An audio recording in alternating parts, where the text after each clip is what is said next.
Hey. How you going, Will? I'm doing good. How are you doing, Figsy? Yeah, I'm really good this morning. Episode number 40. We've made the big 4-0. Yeah, well, shit. Go. Well, congratulations to us. What is the 40th anniversary? Is that like paper? I'm not sure. I think it's diamonds. Yes, this is our diamond show. We're going to go with diamonds. So what are you not up just to? that, we've got 12 more shows already lined up. So the plenty of podcasts coming soon, guys. So it's awesome. It's a lot of people. We may have to go back to a 2 a week schedule. Just to get through them all. I was thinking that when we started to get into the 2 months and then it's like 3-month wait. Starting to get popular. It's awesome. I've been wanting to invite this guy on for a while, and I was waiting until got closer and closer to when we had an open slot, but that slot never came. So I was like, yeah, hey, would you like to come on the show? He's like, yeah, sure. All right, you got to wait 3 months. He's like, God damn it. So who have we got on tonight, Will? Tonight we have Darrell, a resident Darrell of the Loot Brothers podcast. I met this guy. It was in the comments on one of the posts on PS2 Ain't Dead, and we just started chit chatting, and I started listening to his show, and I guess he started listening to ours, and here we are. I'm stoked to have this guy. I'm always happy to have an American on. That's why I'm wearing my tie tonight, because we have an American guest. No more of those filthy foreigners on the show. I'm kidding. I love you all. Please welcome Darrell to the show, guys. G'day, Darrell. Hey, what's up, guys? Thank you so much for having me. I'm glad to represent America in a very strong and passionate way. Yeah, America, let's go. Oh man, so if need be, I'm not gonna pull it out yet because I'm not trying to get your video flagged. But if I need to pull it out, bang bang, I got it. Right oh man, this. I brought the beer. You brought the monster firearms. All we need is coffee. So we are set. Very nice, very nice. So, Darrell, tell us about yourself. Where you hail from? What you do? What's going on? Tell us your collection, the whole nine. Heck yeah, man! All right, so I am resident Darrell. I am a podcaster, newly YouTuber wannabe. Trying my hand at it. I come from a music background. I've been listening to your show now for several weeks, and like you said, I found you in a group. I've been hopping these groups back and forth, just trying to find a group of like collectors, gamers that aren't total douchebags. And as I said before, I still haven't found that yet, but I did meet you guys, so I guess I'm getting closer. Or farther away. I guess it really depends on how you look at things. But I do a gaming podcast each week. It's a general gaming show. We don't really do news. We don't really do like, oh, you got to play the most recent game, but we're not exclusively retro. So we find ourselves in that sweet spot to where no one wants to listen to us. Oh man, I enjoy it. I mean, you guys. One thing I got from listening to your podcast, it's you guys are players. And when we were talking back and forth, you said it was nice to find someone who's a collector. So on your podcast, are the other guys, because you got a whole menagerie of people on there, are the other guys mostly players, or they collectors too, or is it just you? It ranges. So as for me, I'm a player and a collector. I probably spend more time collecting now than I do playing. A lot of that is me in the wild, just constantly looking for stuff. So I've got basically a bench of podcast hosts that I pull from. Think of it like a baseball team, right? So I got a handful of people so that I'm never exhausting my efforts on the same crew over and over and over, but I also don't ever get stuck by myself, which happens, but I've got some PC gamers, some Nintendo gamers. I've got PlayStation gamers. I was telling Will beforehand, Figsy, the number one trophy hunter in Australia was my co-host for at least a year and a half. Oh, yeah? That's awesome. Yeah, his name's CJ, but his gamer tag is the Affectatious Donk. You know the guy? I haven't heard of the name. I mean, you guys are both from Australia. You have to know each other. Yeah, I mean, you guys all know each other, right? Let me just check. Hey, Does anyone name the dog? Dog. Yeah, he lives down the road. Yeah, exactly. I figured as much. Yeah, but so yeah, he's the #1 trophy hunter in Australia, and he was my co-host. He comes on now. We kind of keep him reserved for about once every 6 months, and he'll come on, and we'll just do a game episode where it's like, I played this, and this, and he'll pull things out of the annals of the PlayStation catalog that you just didn't even know. Was it anal or anal? You said anals. It's anals. I've mentioned this on a previous podcast, but like, there's collectors, there's gamers, but trophy hunters are their own hardcore. Like, you're not playing a game, you're playing 100 games in 100 days, completely going through the whole thing. You're not playing it normally. You're playing it on the mode that gets you through the game as fast as possible. Like, these people are a different breed. And they have to play the spam and all the shovelware that comes to the network first. Then they can play the games they like, because they have their spots on the leaderboards, and it took them so many years to get there that if they slack off a little bit, they'll get past. And it's awful. Yeah, Ricky Andre is admin in a couple of the Ain't Dead groups. He wants to start a trophy hunting Ain't Dead group. I was like, yeah, go ahead. So if they sit down and play a 500-hour platinum, you're buffering a little bit. You're good to get Figsy. There's a kangaroo jumping on the roof. It's the spiders. It says I've got bad internet, so I don't know what's going to happen. It's the spiders, man. They're over there just chomping away at it. So, but yeah. What you were saying, like, yeah, they don't get to do the 500-hour games because they have to play the bite-sized stuff to keep popping those trophies. And CJ, he's a beast. This guy, he knocks out big games as well as the small games. But he's a blast. He's super funny. But so I have a nice warm mix. I would be the biggest collector of the bunch. As a matter of fact, now a lot of my people have gone not so much mainly digital, but PC. And you can't really collect for PC unless you just want to, print out pictures of your tax returns. My PC hasn't got a disk drive. Like, what are you going to buy for it? Yeah, oh yeah, old school big box PC collecting. I mean, that's a thing. But I guess I can appreciate it. But no, I mean, anymore nowadays, there's no box of discs. There's no big. It's just the way things go. It is what it is. And I still sell a lot of PC games on my eBay store. I know Figsy, you do some eBay. Like, I'll go out there in the wild, I'll pick them up, but I mean, they don't really go for much either. So it's just very much kind of like, I don't know, this PC nerds, they're a breed of their own, But as for me, I'm not like a good collector either. Like, I'm the worst type of collector. I'm the type that go 300 deep on a run and then jump to the next system and do 300 deep again, and then do 300 deep and then sell a run. And then I don't commit to anything. And then everything I get that resells for $60 or more, I'll have it for a little while. And then, I can flip that fast for, I picked up Haunting Ground on PS2 the other day. Oh, I picked it for $10. What? Kid you not, $10 freaking dollars. I bought 3 games for $30. He wanted $10 each, but he wouldn't split them. So yeah, whatever. Resident Evil Code Veronica on PS2, Need for Speed Most Wanted on PS2, and then Haunting Ground. And I had to drive an hour and a half one way to get it. This dude was an old musician. He was in this he was just living his best life, 60 years old, rocking around, playing some jazz, blues, whatever. And wouldn't ship them to me because he didn't want to have to pay taxes on what he sells. Because that $30 is going to break him. He was one of those guys. Sure enough, this thing was in pristine condition. I'm like, this is one of my Grail items. This is awesome. I paid $10 for a Grail item. I probably had it a couple months. I was like, you know what? This will sell for $300. Boom. Did you take pictures of it before you let it go? I did. Okay, good. That's the release. Figsy, that's what it is. Figsy busts my balls because I have a collecting habit, and I'll bring out games into the collection. I'll own them for a minute. I'll take lots of pictures of them, share them, and then I release them back into the wild. And there's nothing wrong with that.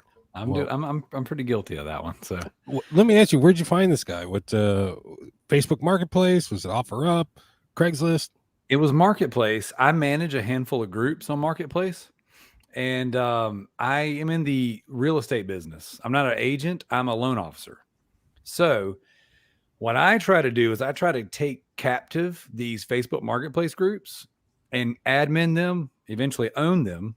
And then I approve the people that are allowed into them.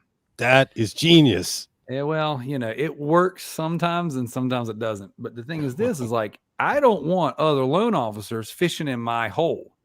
So what I do is I turn on post approval. And this is a random for sale group in the upstate of South Carolina.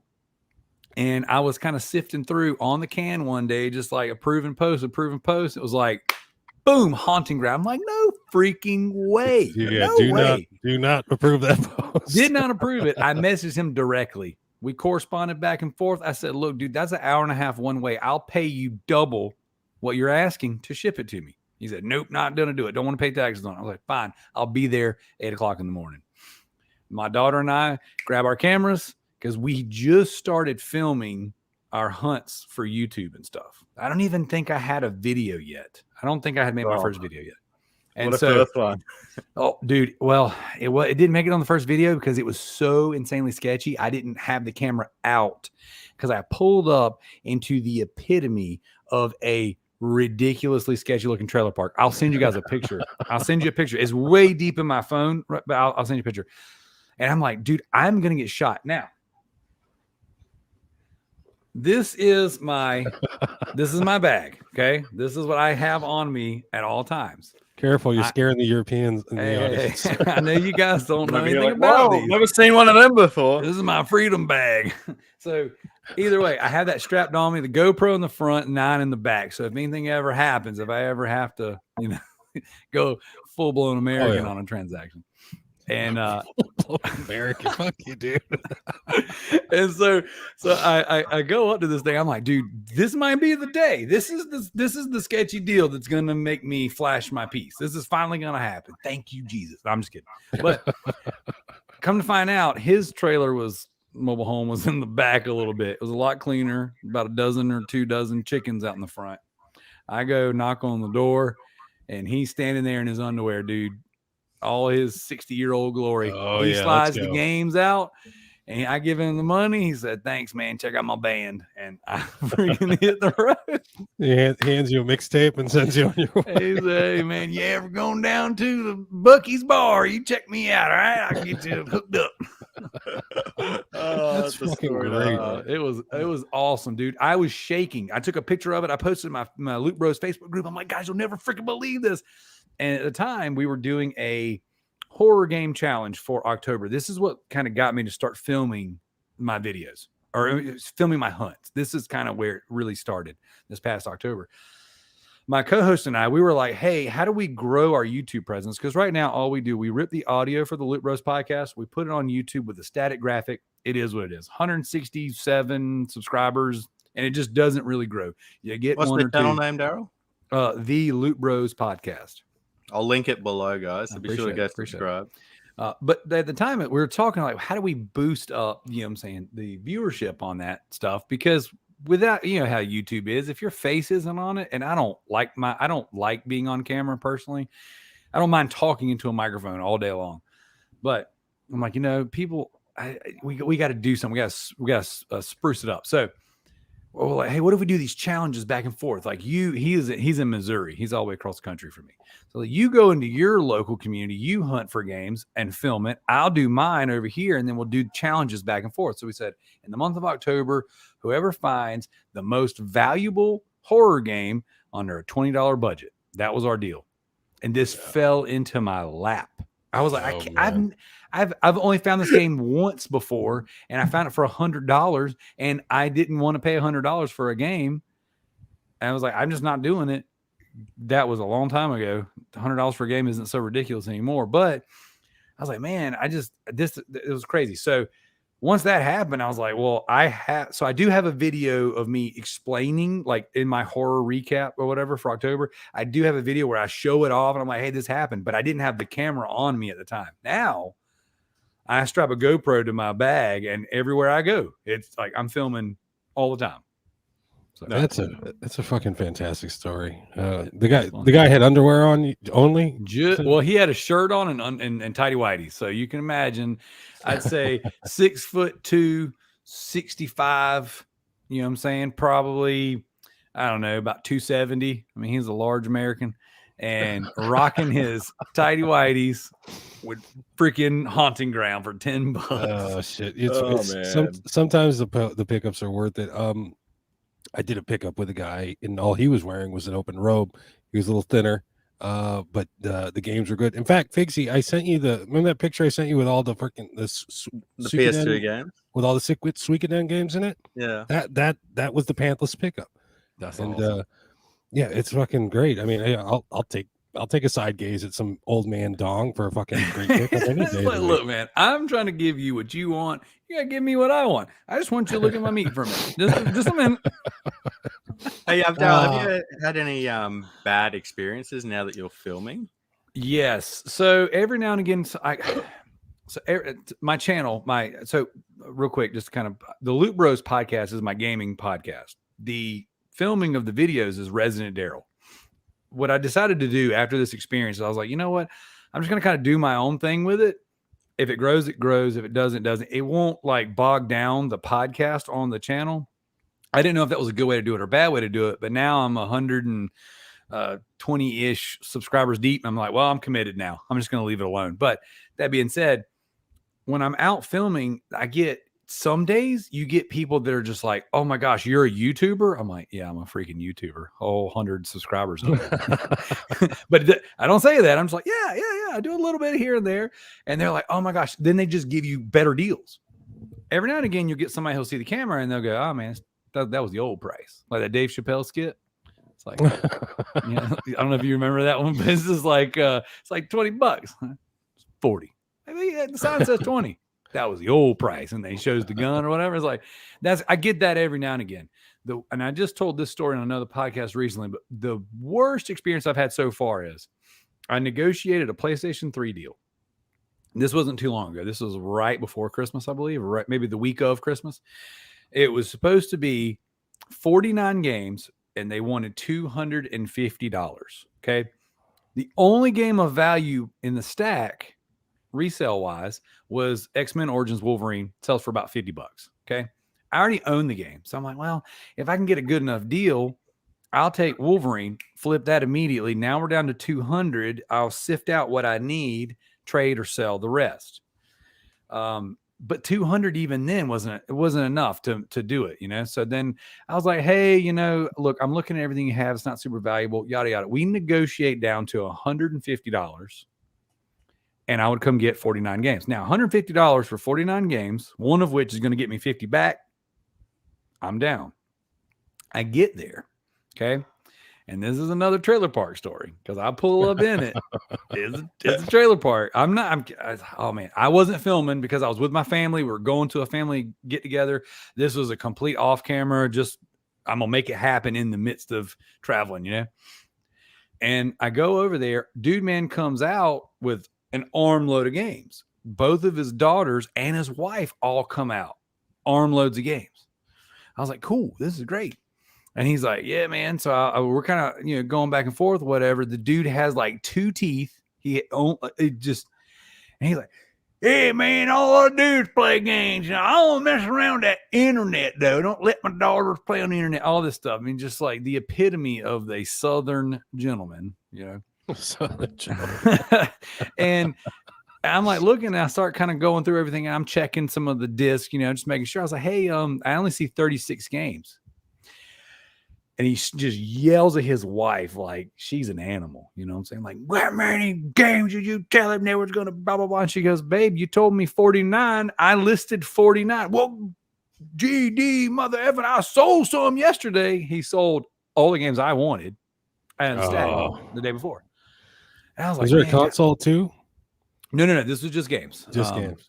And I'm thankful, and you'll know why in just a second. So they had this weird argument in front of me. And I was like, I'm not about any of this. You know what I'm saying? Like, let's just call it good. So I was like, you know what? Tell you what, I'll give you, let me pick out 5 games. I'll give you $20. That way I got something for coming out here. You got something. Now, in the stack was Tony Hawk Pro Skater 5 on Xbox One, which I was like, that wasn't in the listing, but I'll take it. And Shaq Fu on PS4, also not in the listing, but I'll take it.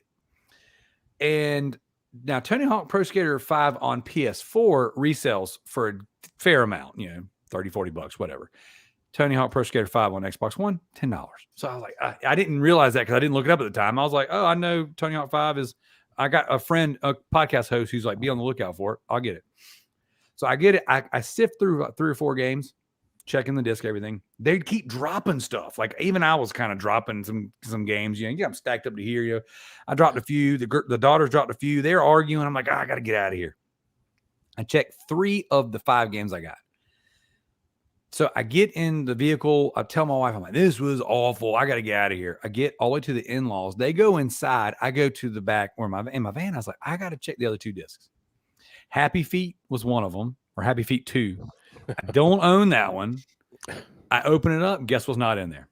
Yeah, no, is it empty? No disc. I was like, crap, that sucks. I open up Tony Hawk. Not only is it disgusting, it is so dirty. A Blu-ray too, like. But there's not 1 but 2 roaches dead roaches in the case. All of the black dotted nasty, the filth. Oh yeah. Oh man. Was roach feces. Oh. It was disgusting. I was like, I can't believe. Thank God I wasn't trying to get a console out of them because I would have brought a friggin' load of bugs into my home. Well, it's probably a good thing you didn't get all of the games for $150 because you're bringing all those roaches. Oh man, it was awful, dude. So what I did was I was outside of my in-laws' house. I took the disc out. We keep Clorox wipes in our van. Yeah. I freaking scrubbed it down both sides. Put that disc in the Happy Feet case because guess what's not there? Happy Feet. And then I take the case. I pull the sleeve out. I try to clean the art, the sleeve or whatever. Take the case, throw it in the trash. Throw it in the outside trash can. I was like, I'm not even bringing this in my house. So it was disgusting. That is quite a tale, man. I'll be right back, gentlemen. You keep talking about hunting in the wild, and I've gotten into it with a lot of people about what is considered the wild. To me, finding shit on the internet, not the wild. Nope. But to me, the wild is when 2 people face to face exchanging cash for games. That's 100%. The wild. Yep. Do you consider, like, I don't know, do you consider GameStop the wild? I mean, because there is that you have to go there and you make the transaction. Sure. To me, when I'm referencing in the wild, it's yard sales, garage sales, rummage sales, flea markets, thrift stores. I mean, GameStop, local game stores. Sure. I've got a place that I like to go that's not far from me. It's an overstock liquidation business, but they also have what they call overstock collectibles, which they allow you to trade in your video games. And they've got a small section where they sell video games. They do the majority of their stuff on the internet. They sell them on eBay. Yeah. But they'll allow you to trade in, and you can trade in for credit that you can use in the store. So if you want to buy a new grill, guess what? Trade in your Wii U, go buy a grill. If you want to buy a couch, a chair, a new mirror, if you want to go next door to their bin store, I don't know if you guys have ever been to like a bin store where they fill these giant videos. Oh yeah. Right. I've seen them on YouTube. I know what you're talking about. Yeah. So they have one of those as well. And I'm getting pretty chummy with the owner. And so what I'll do is I'll take him on my consoles now, and he'll give me a very fair trade-in, even a very fair cash amount for it, where I make a little bit, he makes a little bit. All my trade-ins, all my games. And that's where I purchase a lot of my stuff.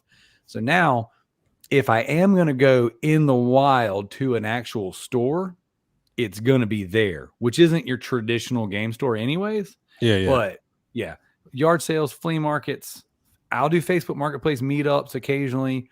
Those are kind of hit or miss. Every now and again, I'll order off of Marketplace, and I've had decent enough luck off that. I picked up a PS3 with 13 games, I think for like $75.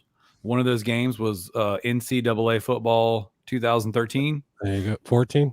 Yeah, 14. Turned around and sold it for. It was loose. It was just in a plastic case. Turned around and sold it for $100. Nice. Pay for the whole thing. So, hey, can I ask you guys about the marketplace? So at the moment, and I've been talking to some local friends about this, we haven't been finding anything on the marketplace for months. And we've put it down to there's been a recent influx of scams. If you post something on the marketplace, you get 10, 15 PMs of people saying, hey, Oh, man. I'll pick this up, but I'll send my cousin to pick it up tomorrow and pay. Text this number. Yep. So people I've noticed to just stop selling stuff on the marketplace. Have you guys noticed something similar over there? I pretty much stopped hunting on Facebook Marketplace. I don't look at it anymore. I stick to OfferUp. I check Craigslist every now and again, and it's sad, but I'm hunting on the not hunting. I'm shopping on the internet. I'm shopping on the internet for a lot more games. Yeah, don't laugh, don't scoff, Figsy. The wild has become dead. I got a deal set up from a gal I met on OfferUp. I did a deal with her before. I'm probably not going to go through with it. I'll tell you guys about that later. But no, Facebook Marketplace. It used to be at the top of my hunt list. You know, this used to be my favorite happy hunting ground, but it's dropped down. It's I don't fuck around, and I think the scam is I'm going to text you a number, or I'm going to text something to you, and it's going to give you a number. Send that number back to me. Yeah, and I guess that gives them access to your to your Google. It's just bullshit. Yeah, I would say the majority of my hunting right now, it's the flea market, yard sales and thrift stores, then Facebook Marketplace. And I don't necessarily consider the game store I like to go to hunting as much as they catch a lot of stuff. If I text them and say, hey, I need this, they actually have a system in there now where you can go and put yourself on a wish list and say, hey, I need a copy of WWE 2000 or SmackDown vs. Raw 2007. First copy comes in, will you call me? And they will. That's nice. I'm getting chummy with the owner and the guy that runs the game section. So tonight I was like, hey, I thought I had a PlayStation 3 eye toy. I don't have one. I was like, the eye camera or whatever. I was like, do you have one? He goes, yeah, I think we got 4 or 5 of them in the file cabinet in the back. He's like, we don't really do anything with them. I was like, will you set one aside for me? I need to pick it up. Nice. So I've got a really good in on stuff like that, you know, and they do cut me very fair prices, but I went out 3 or 4 days this week alone hunting games, and majority of it's flea markets and yard sales. I can't hold it anymore. I gotta go pee. Hey, I was just gonna say, Darrell, that sounds like they're really good guys at that shop. They could definitely take advantage of that. I've known in the past where I've told local stores or people things I'm after, and then suddenly they're selling them for more than what they sell normal games for, because they know that, you know, Figsy wants this for his collection, he'll buy it. Yeah. So I've noticed those certain stops, and I won't tell them what I'm after and things like that. Yeah. Now, so I'll show one off now, actually. So actually 2 games. This one right here, One Piece Pirate Warriors 3. I don't know if you can see it. Okay. On the Vita. Yeah. I say I'm a huge Vita collector. I love the Vita. It is my favorite console in history. The longer it exists, the more I love it. And this is one. So it was like, you know, they got it in, and before they even processed it, they sent me a picture like, hey, you want this? I was like, absolutely. What are you asking for it? And I paid what the eBay comps are on it for it, you know, like this one in particular, because Vita it's scarce. There's not a ton of Vita coming through. They're very much like, you know, maybe I get a couple dollars off here and there. But for the most part, it was like, you know, I'll pay whatever the thing is. But they called it for me and they held it for me. I was like, cool. And the cool thing is I trade in so much stuff there that I buy in the wild or buy in bulk. I have credit there usually. And, you know, when I start stacking my deals, that's when they really cut me, which I'll show some stuff later when Will gets back, you know, just a prime example. While I was there, I got this, you know, the Japanese version of Minecraft. I already own it. I own the physical version that has just the code, or the US version that has just the code. And I have this version already. But while I was there, this one, the Japanese version has the the PAL version's got the cart too. I didn't realize the American didn't. Yep, the American one is just a code in a box. So while I was there, they were asking like $20 for this, or 15 or $20, whatever it was. They gave me $5 off on it. So I paid eBay price for this, but got $5 extra off of that one. Yeah. So they're good people. They really are. And the whole business got started off the back of trading and buying video games. And the owner is a collector. And there's just certain guys that he is kind of taking a liking to in the community. And for whatever reason, he chose me. And he was the one that encouraged me when I was telling him some of my stories to start filming them and making the YouTube videos. He's like, dude, if you film it, I'll watch it. I was like, well, I got one, so I guess I'll do it. Yeah, that's awesome, man. Sounds like they look after you too. And like $5 isn't much of a discount, you know, but to you, you're getting that little win. It gives you that, like, you know, positive story. You're going to tell people, well, I had a good experience at this shop. That's right. You know, they might get a couple of sales off giving one customer a discount. Oh, yeah. Where if they said no, you might have walked out and not bought anything. No, dude, I've brought tons of people in there. I've physically brought people in there, and then I've had people in our Facebook group that are local to me, you know, go into the store and they're like, hey, I'm looking for this. And the owner's like, oh, I got it. Boom. They go in to pick it up. And it's been, because you know, he's in our group too. And it's just, it's a good thing. I'm very, very thankful and very aware that not everybody gets a good store around them that doesn't take advantage of them. And right now, you know, they're extremely good to me. So I try to go by there once a week. And whatever resale money I make, I try to drop some with them. You know, if it's not every week, it's every other week. But I'm in there once a week, even if I'm just saying, hey.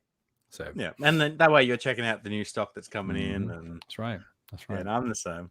Yeah, you got to, man. You scratch their back, they'll scratch yours. They'll take care of you. So, what's that? I've just looked at it. I didn't touch anyone. I promise. Now you totally missed it. We were completely naked earlier. Now, yeah, that's over. So you missed out. Oh, that's for the Patreon. The Patreon cut. Now, I was showing Figsy just a couple of the Vita games I just recently picked up, and just telling him about my local game store and how they look out for me. Let me know when stuff comes in. So. Vita is impossible to find in the wild. It is, and when you find it, you got to jump on it. Yeah, I don't. I've never. Do you play Vita? Do you own one? Darrell? Every day. I own 7. I own 7 Vitas. This is why you can't find Vitas in the wild. So I own 2 Vita TVs. I recently sold one. I own 7 Vitas. I own 2 of the fat white OLED ones. I own 2 of the fat black OLED ones. I own 2 of the black slim ones, and then I have 1 of the black and blue Japanese import. Do you just rotate them out and keep them on the charger and just keep rotating them out? I keep 1 beside my bed, and I keep the OLED one with one of the grips. I keep it beside my bed. I'm playing One Piece Power Warriors right now at night, laying down with the wife. You know, like I'll kind of wind down. I'm the type of person that, like, if I don't get near a bed, I'll never go to sleep. But if I lay down, lights out. So typically when I get in bed, it's like I'll play for a few minutes and I'm done. I own like 100-ish different Vita games physically, not a ton. Again, all the valuable stuff I'll get in, I'll turn around and sell. But then I own 500, 600 digital Vita games, maybe more. How big is the physical library on the Vita? You know, I don't know. Including limited run or not? See, I don't know how big it is, not counting the limited run stuff.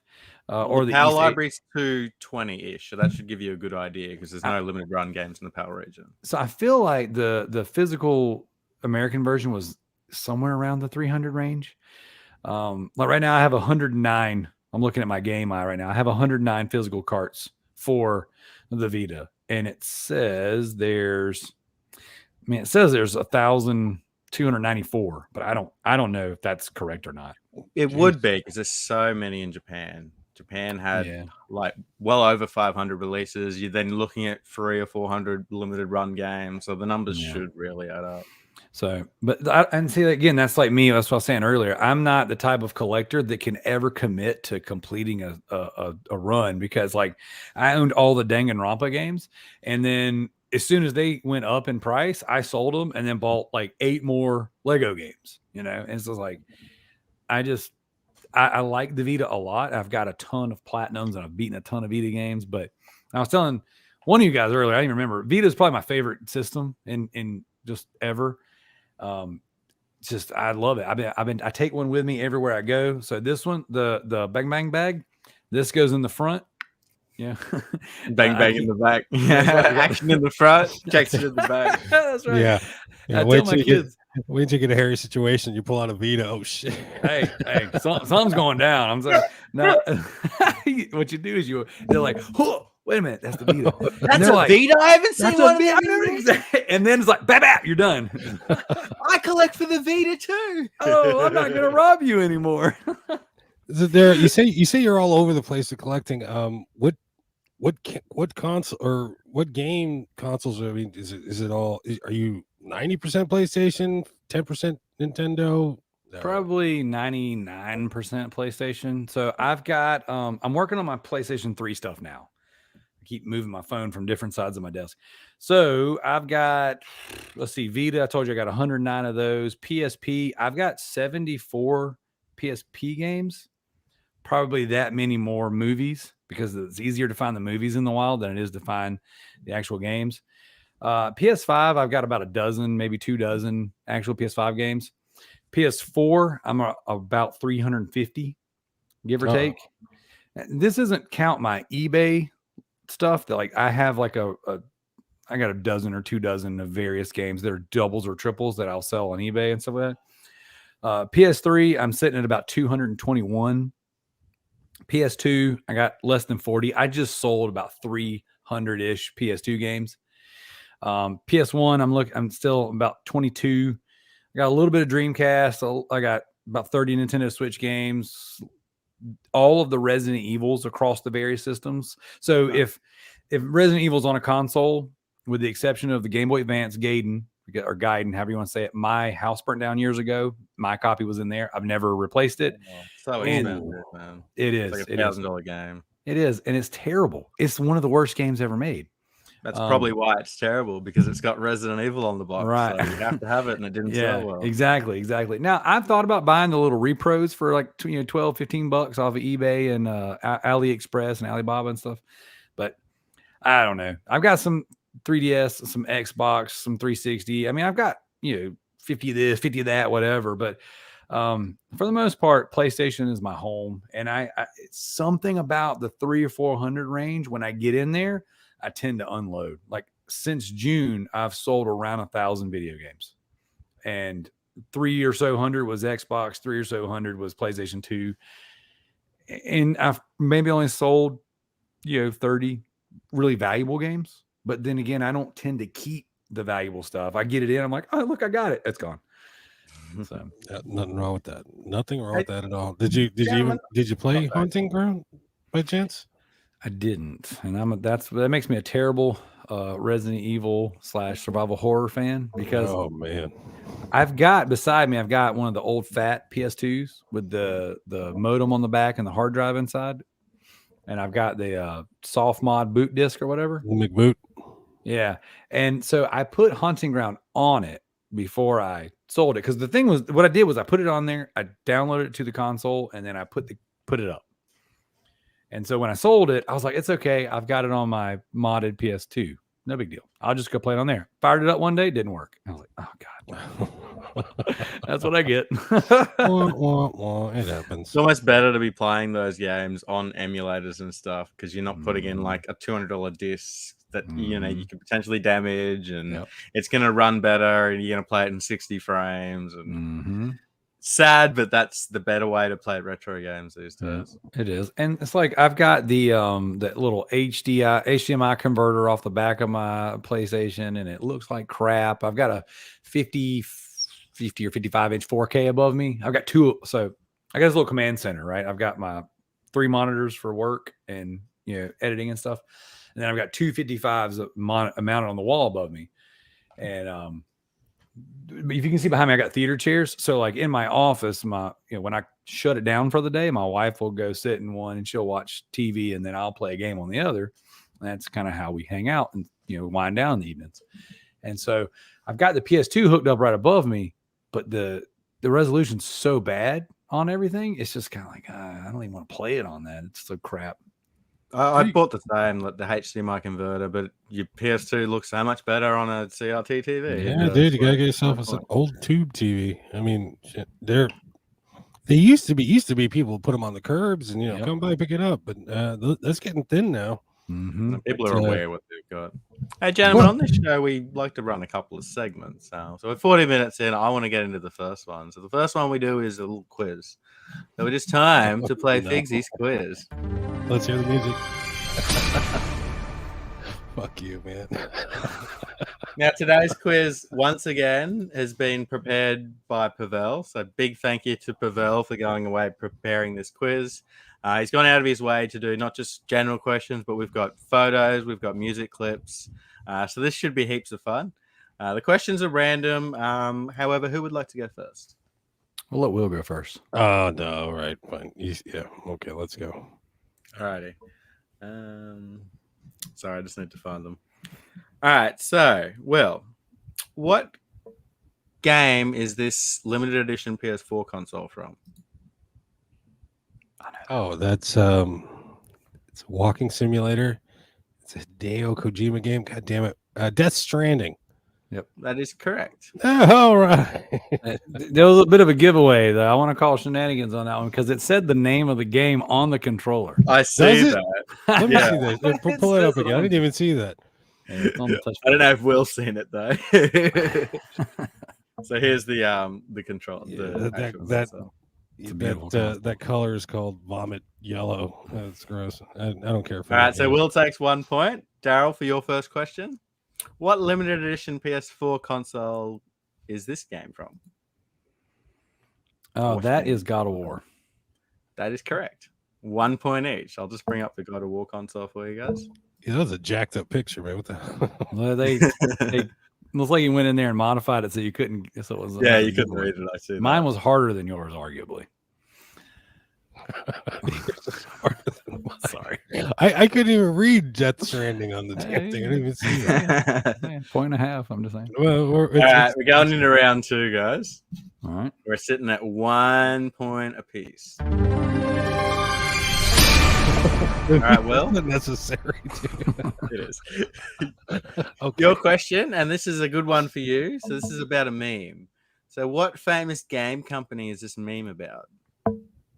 Oh, that's Ubisoft. Ubisoft is a piece of shit. That is correct. That famous meme is Ubisoft. That's amazing. That's funny, dude. All right, Darrell, this one's for you. All right. Which famous video game company is this meme about? Konami. Oh, that is correct. That's the Konami code. I've never seen that meme. That's awesome. I'll just bring this one up for you guys. That's the Konami code. Yep. All right, so we are at the end of round 2. We are sitting at 2 points of Will, 2 points of Darrell. Moving on to this round has got to be the easiest quiz ever. It's all a matter of who chokes first. That's right. All right, Will. Yeah. I'm going to show you a poster for a video game. It's a very minimalist poster. You got to tell me what video game it's from. All right. Oh, jeez. That's a poster? Yep. And this is a PlayStation game? Yep. I'll give you a hint. It's not really boobies. Battle chess. Incorrect. I'll hand this one over to Darrell for half a point, Darrell. Poop slinger. That isn't correct. What? The correct answer was Tomb Raider. Oh. I was wrong. I totally threw the game for you. You threw me off. I was like, those aren't boobies? I thought it was the top of a chest. They were boobies. They were boobies. See, got him. No, man. Yeah. They got to be isometric boobies. Right. They got to be. My kids and I had this conversation today about polygons in video games, and I told them about Tomb Raider having triangle. There's a whole thing that got us here, but I was like, yeah, she got triangle boobies. So it totally existed. All right, Darrell, I'm going to show you a minimalist image from a video game. You've got to tell me which game it's from. Oh, damn it. That looks Minecraft. I don't know. Incorrect. Good answer, though. Will, I'll hand this one over to you for half a point. Sims. Oh, you're right. Dang. That is correct. Yeah. Dang. I was like, man, I never recognized that. Goes above the you would have definitely recognized it, but it's the Sims. So going into round 3, Darrell sitting on 2 points. Will is taking a lead on 2.5 points. Oh my god. All right, Will. Yeah, what's up? Which video game is this image from? Now this is a zoomed in image of the front cover. I know this. It's Mega Man. That is correct. I was going to say the game series I'll take as an answer. So it was Mega Man on the NES.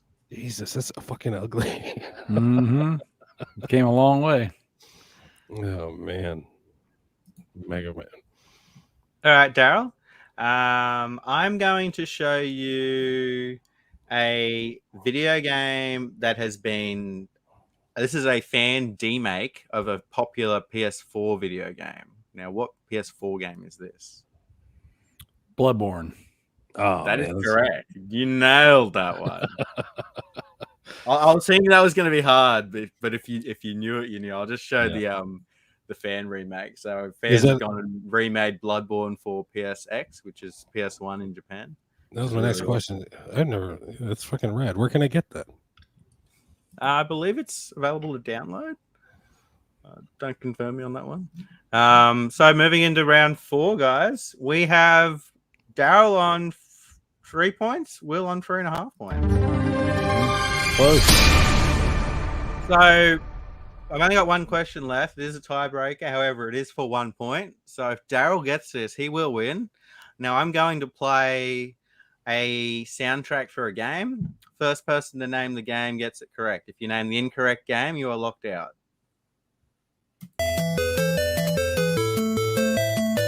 That's Tetris. Correct. Will takes the quiz. Oh my god! I only got one wrong. Jesus, this is you only got it wrong because I messed you up too, so it's not even your fault. I would have gotten it right anyway. Thanks again to Pavel for providing the questions for the quiz. This has been heaps of fun, and I will get you guys to go on YouTube, type in Tetris soundtrack house remake, and it is awesome. You don't understand. My father, he was a Tetris fanatic, and he'd go. There's a bowling alley down the street from where I grew up in Panama. There's a bowling alley on the street, and he's a big bowling fanatic as well. But he would kick ass at Tetris, and I would just sit there and I'd watch him. I'd watch him in fascination. My dad had the touch, and God rest his soul. He's a great man. He's a great big Tetris fan, and he loved that game, and he's really good at it. And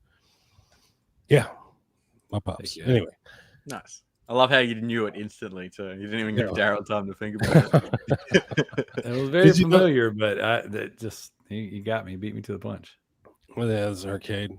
Tetris arcade. Do you? I don't know how old or young you are, Darrell, but what was your first console? Where'd you cut your teeth on video games? Was it arcades? Was it the NES? Was it? It was. We had an Atari. I'd say the first game I ever played was probably Pong. I'll be 38 in 10 days. But we had NES in the house. My dad used to work a ton. When he'd come home from work, he would bring home NES games. He would get out in the wild and he'd go, "Hey, son, you want to play Narc or Double Dribble?" And we would play until all hours of the night. And then went from NES into, for one Christmas, my dad bought my brother this SNES, and he bought me the Sega Genesis. And so I was the Sega kid in the house. So we played Sonic, but we would play, Teenage Mutant Ninja Turtles, Turtles in Time, and Donkey Kong, all that stuff over there. So we had access to everything. And then the next birthday, he got the N64. I got the PlayStation 1. And that really cemented my future because, Resident Evil came out. I got Resident Evil. Actually, Resident Evil 2 came out. And the week it came out, a friend of mine had it. So we played that all night. And I was like, "Dad, the greatest game I've ever experienced in my entire life just came out. We got to get it." So he owned a video store at the time. And this guy used to come over every Saturday in his little white van, which sounded really sketch. And his name was Ahmed, and he would open up the door and he would sell my dad VHS tapes, DVDs when they first started coming out, and video games. And anything he bought for the video store, I got to play until I didn't want it anymore, and then I could put it on the shelf to be rented out. And so we got we got Resident Evil 1 because he didn't have Resident Evil 2 yet. So when Resident Evil came out, that changed everything for me. I went from just being a casual play with what I had, to like, holy crap, this is it. To this day, Resident Evil 2 is still my all-time favorite game. That's awesome, man. Because you would have been expecting this game you've already played, and then he's giving you one that you haven't actually played before. How fun would that be?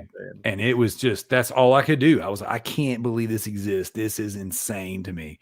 And I just went down the rabbit hole. Then Silent Hill came out. Then Resident Evil 3. That's it. Still doing that. 20 years later, we got Resident Darrell. Right, yeah.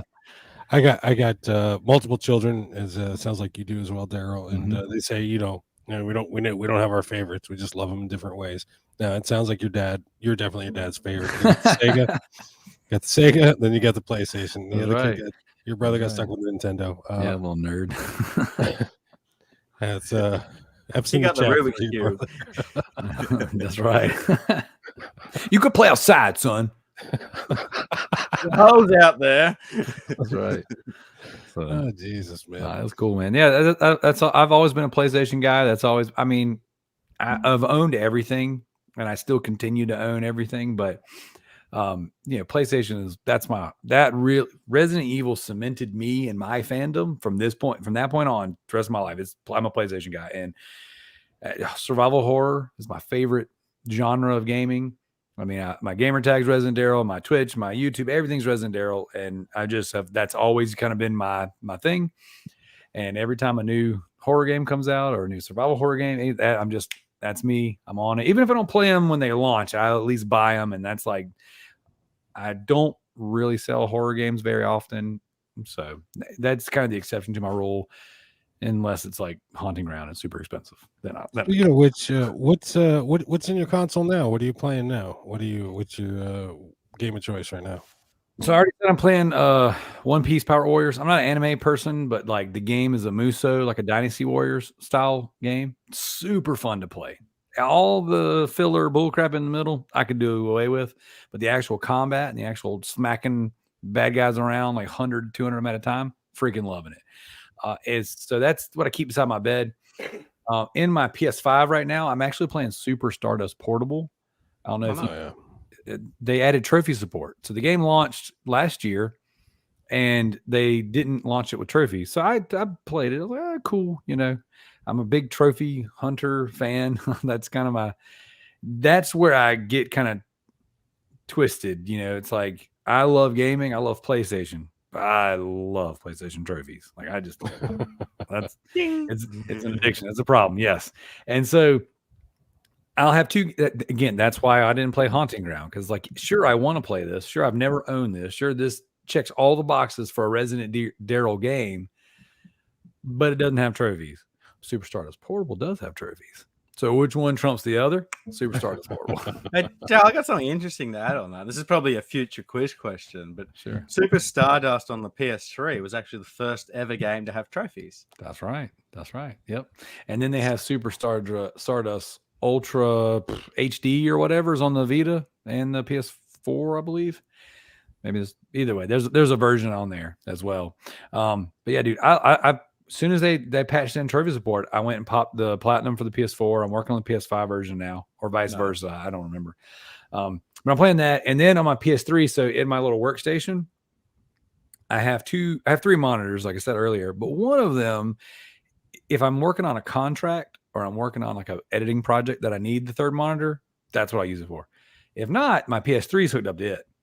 So right here, I've got South Park: Stick of Truth. Is what I'm playing right now. I've never played it before. And on the Loot Bros podcast, we have our Patreon, and our highest tier is called Pledged is Pledged. That's actually a reference from a comic book. But basically, our listeners can go on there and pledge at the highest tier, and then they can pick the game they want whatever podcast host to play. You have 1 year to play it, then you have to review it. And so our community has been pretty good about keeping me busy. A lot of times it's troll games. It's like, oh, I want you to play this pervy anime Barbie. game. Yeah. It's like I don't like anime, right? And I try my hardest to be a good Christian boy. So what's the first thing they're gonna pledge me? A big titty anime game. Well, thanks, guys. Dude, I love me a big titty anime game. so I got hit back to back. I got hit with Senra Kagura Festival Estival versus on the Vita, platinumed it. It was an excellent game, minus all the jiggle physics. But then because the idea, right? The idea was like, oh, we're gonna get him, we're gonna break him. And I'm like, objectively, this is an excellent game.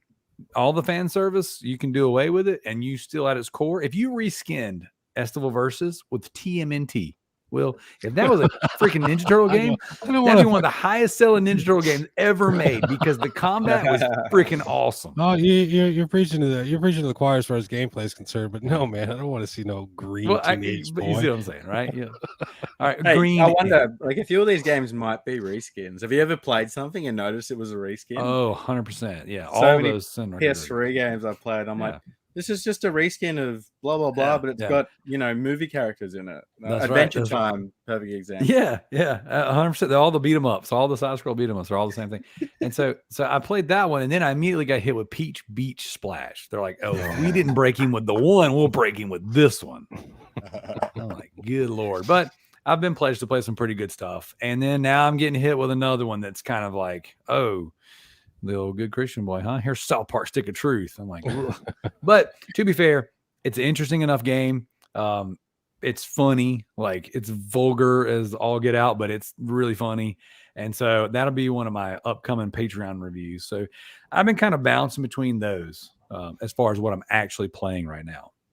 Someone in the PS4 group recently pointed out that game. They said last time they checked, it was an $8 game, and they went to go find it because their niece wanted to play it, and they ended up plunking down $22 for it. So for South Park Stick of Truth on PS4. So keep an eye out, boys and girls.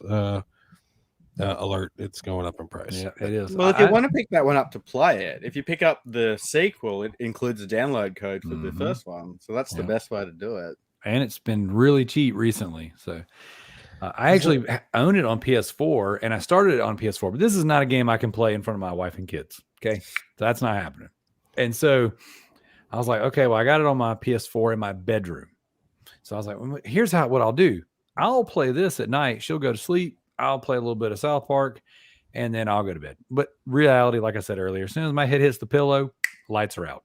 Yeah. So then I was like, okay, I'll put it on my PS5, and then during my breaks throughout the day at work, I'll try it, or maybe my lunch break, I'll try and play a little bit here and there. Since it's turn-based, it's not like I have to super involved, right? And I made a couple hours into the game, but I noticed I was just not able to play it. It's just the whole setup wasn't working, work schedule wasn't working. And a lot of my free time has been spent hunting down video games and making these stupid videos. So it's kind of like, yeah, I'm sacrificing something, yeah. So then I was like, okay, I just bought this console lot with a couple games and a PS3. I got Stick of Truth on there. I was like, I'll put it on PS3. So I started it over for a third time. That's what I'm getting at. And I've played the first 2 hours of the game 3 times now. Nice. At least it's funny though. You can keep doing it. But it's one of those games that, like, it's graphics don't matter for that game. So it doesn't matter if you're playing it on PS4 or PS3. That's right. If it was LA Noire, for example, you have to play that on PS4 because it looks like shit on PS3. Yep. You know, the South Park game reminds me a lot of the game Costume Quest. I don't know if you ever played this, but yes. I've been playing it a lot lately. But yeah, you know, it's a little kid. It's a dumbed down RPG, and you know it's fun. I mean, don't get me wrong. I mean, I love South Park and all the characters, and it's just a good time. It's just I'm surprised that they went that way, and but yeah, it's a hit in my book. I remember playing the old South Park games on PS1 and stuff like that, and the Nintendo 64. So I mean, I grew up with South Park. That hit right about. I was at, like, I don't know, preteenish when South Park first came out. So like, yeah. Oh my God, you killed Kenny, the anal probe. You know, suckle my salty balls, the chocolate salty balls. You know, I had the little bitch. Yeah, little kid. Yeah. I had the CD. You know, soundtrack they released when South Park first came out, and you had Chef singing all the different songs or whatever, and then Kyle's mom. Yeah, so I'm very several years removed from South Park, but they still hit me to the core with that juvenile humor that I love. As a matter of fact, actually, someone had actually wrote in on my show recently about God, what was it? It was the Jennifer Lopez taco flavor kisses from my bin. Cartman's jerking off. Fucking it was oh my god, this is awful. taco. You listen to some old South Park and Family Guy episode, and you're like, "How did this make TV?" they keep going though, so they've pushed past the cancelable culture side of things. It's like when you sign a $900 million or whatever deal they signed to bring another season out, it's like they're too far gone. We'll try and censor everybody else, but these guys, there's no. Yeah, like a new show doing the exact same content wouldn't even make episode 1 these right. days. No, cancel before the pilot. Yep. You guys are gonna excuse me. I gotta go to the bathroom again. I recently started drinking again today, so I'll be right back. That's all right. Well, before you do another segment, Figsy, I got a few things I want to show off, if that's okay. Yeah. Okay. Now, are you going to do a collection segment next, or what? Well, we can show your stuff. I haven't picked anything up recently, so okay. So Will had hit me up, I guess, before we get into homework and things like that. He was like, "Hey, man, if you got any pickups or anything you want to show off, bring them." And I'm like, "Oh, well, I'm always in the business of buying games and picking up stuff." Instead of showing off old stuff, I was like, "I'll just go pick up some new stuff," So we were talking earlier about my favorite game store, Overstock Collectibles. So I go over there and I'm like, "Hey, I got like $121 worth of credit, left from my last transaction or whatever." I was like, "Hey, I'm gonna come in. I'm gonna buy some games. I'm feeling it." We had some meetings at work that were less than fun. I was like, "You know what? I need to go buy some video games, make myself feel better." Yeah. And I go in and I'm like looking around and nothing's really changed. And they got this wall that's 5 games for $20. So I was like, "You know what I'm gonna do? I'm gonna pick up all the filler games, not the sports games. I'm not ready to go that far yet." But if it's on that 5 for $20 shelf and I don't own it yet, I'm gonna grab it. I'm gonna pick every one of them up. So $4 for a complete in box game, you can't really go wrong. You can't. But see, I'm a $1 or $2 kind of guy from the flea market and the yard sales. So $4 sometimes I'll look at it and go, "I'll pass today. I'll catch it next time." I get that. Yeah, it's a terrible way to be because next time it might be $30. But so that'll give Will some time to get back. I'll start off with I don't even know where I want to start now. I'm so excited. So I picked up matter of fact, I picked up a couple games last night so I picked up this one, Falling Skies on PS3. Nice. That when I first found that, I was surprised because I'd never actually seen it before. It's really cheap, but I think it's a pretty uncommon game. That's what someone in the group was saying. It was fairly uncommon. My case is a little janked up, but I've got so many cases in my eBay room. I'm gonna swap this one out. But I just recently watched the show for the first time, and it's actually not bad. I didn't even know this existed. And part of my collecting is I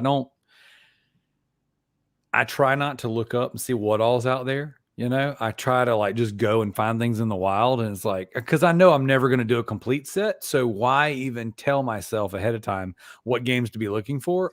It's just kind of like, oh, I've never heard of Falling Skies. I bought it and I'm excited to have it. It's a little keeping the surprise on there. Next up, I picked this up last night, Tales from the Borderlands. Now this one, I got it for $7. And I was looking on eBay and it's starting to creep up a little bit. And it's reselling I saw some comps for, $15 to $20. So, well, see, the thing about that is that's North American exclusive. So someone like me, I paid $40 to import that. And there's plenty of power collectors who would be exactly the same. Yeah. I didn't realize. I was like, man, $7. I was like, I don't know. And then I started looking it up. I was like, oh, they're reselling for 15 to 20. $7's fine. That would be more expensive than the PS4 version. Yeah. Well, see, I own them all digital because when those games came out, I played them and platinumed all of them. So I've already played and platinum the PS3 version. I've played and platinum the PS4 versions, all the Wolf Among Us and Walking Dead versions, all that stuff. Some of that stuff I even went and did it on the Xbox too. All the Batman, all that stuff. The only one I enjoyed was Back to the Future, if I'm being honest. I didn't like that one because it was more of a find the hidden image, or it had a little more of the old school point and click adventure. Yeah, see, I like that. That's what I enjoyed, like the old Syberia or Monkey Island type. Right. So for me, what I would do is I would let's say I'm doing laundry. I would set up shop, and I'd start the game and I play a little bit. Oh, we're in the heavy dialogue section where I'm just going to be picking choices every now and again. Let me fold a little bit of laundry, pick a choice, fold a little laundry. Oh crap, quick. Oh dang, I just died. Let me start over. I would do another task while playing the game or whatever. And I quite enjoyed my time with them. Tales from the Borderlands especially. Really fun game. Really fun. I've heard good things about it. I didn't get into Borderlands, so I don't like Borderlands either. So, but this is good. And do you like Power Rangers at all? Yeah. I loved it when I was a kid. So, for nothing else, the humor and then the ending, play the game.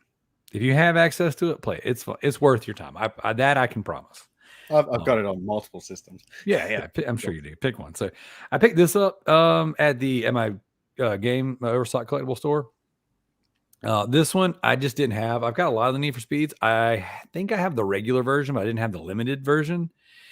And I've never been crazy about variants. Usually I'll keep variants of Resident Evil games or things that I'm really into. But that is something that I started to pay more attention to since I've been listening to y'all's podcasts, is the variants. And I'm like, you made a comment on a show the other day. It's really hate looking at my shelf and it's a whole section of just one game and all the different variants. And I'm like, you know what? It was one of those things that clicked. I'm like, I'm a comic book collector. Why don't I collect the variant covers? So boom, $10, I'll take it. So that's probably one of the weaker Need for Speed games, that one. There's some really good ones released around that time, and then they come out with that one where the run was absolutely amazing. It was done either the year before or after. And came out you had Underground, and then they come out with a weak police chasing game. Yeah. Well, I've never played it, and I didn't know. I mean, I owned the original version, whatever, This is one I stayed away from on PlayStation because it's is it even playable anymore? I don't know. But I got it for $3. I don't think it is anymore. I thought they shut it down. No, I'm pretty sure I think it's still running on PS3. They're not getting all the new campaigns and whatnot, but yeah, you can still play it. Yeah. So I don't even know. I own it on PS4, but I didn't own it on PS3. And I was looking around $3, and I'll take it. And are we going over the recent pickups? Yeah. Okay. Yeah. Cool. And then I picked this one up too, Sorcery. I love the cover you guys got. We got a generic cover over here. Really. So this one's pretty cool. Again, this one takes the move wands and the eye and all that stuff, which is why I reached out to my local store. I'm like, hey, you guys got one of those cameras? I can't find mine. But yeah, I definitely picked this one up. I think I got it for $4 as well. So that's pretty. Are these games? You say you picked them up at a local shop? Yeah. These are some that I actually picked up last night. Oh, that's terrible. Yeah, you're right. That is terrible. The blue borders crap. Yeah, that's really awful. All our move games have this blue border around it, so you can tell the move games. And if you have them all together, they actually look pretty good. So okay, well, I guess that's pretty cool. So it's almost like the VR, how they done that. Heck yeah. So at my local GameStop, or Game Shop, not Stop, that I was telling you guys about. So once I started buying stuff, I'm going to show you the stuff that I'm excited about here in a minute. But once I grabbed those, then I was like, well, what about this? What about this? What about this? And then the more I started adding, it was like the price was decreasing substantially. Because these were going to cost me $5 each. Ooh. And before I was done, they were like $1 each, maybe not even quite $1 each. So I got Tony Hawk Underground 2 Remix. This one resells for $18 loose. So I've already picked this up in a deal recently. So I've got 2 copies loose now. Mock Racing, it's like air. What is it called? I can't even see it. Modified Air Combat Heroes or something like that. Never even heard of it, but I picked up my 3rd copy of God of War Chains of Olympus. As a matter of fact, actually, my most recent video on my pickups on my Resident Darrell channel, I open it up with me finding in one of those Goodwill bins. I find the case for Chains of Olympus, and I open it. But whenever I open it, I kick my intro in. So it's like 3, 2, 1, and it drops the song. But I never go back and address the fact that I picked this PSP game up, and you never find out if I got the game or not. Spoilers, I didn't find the game. It was empty. Someone threw the case in there. But my copy was in a sleeve. So I was like, you know what? I'll just throw it in there. Now I've got multiple copies. There you go. But and then I picked up Pimp My Ride. Oh man. Yeah, that was part of my young adulthood, that show. That was. And then I got a bunch of so I got Spider-Man 2, I got Jackass the movie, and I got Family Guy collection. Just a couple. I've been buying all the films in the shows. I don't know why. I just grab them. I like the way they look. Is there anything at the top of your hunt list, or anything you're looking for? Anything you got like alerts set up for, like on eBay or Mercari or anything? No, because what happens is the things that I want that I don't have are pretty valuable. Yeah. And I'm just not going to pay reseller price for it. I am the opposite of what the people that buy from me. I'm the opposite of that. Like, I resell on eBay and stuff, and the customer that I am is the one that I don't want, because it's like, I don't want to pay the reseller price. I don't mind you paying me the reseller price, which is a terrible double standard. But for me, I know I can find it eventually in the wild. Haunting Ground is a prime example. I will find everything I want eventually. The Punisher on PS2, found it in the wild.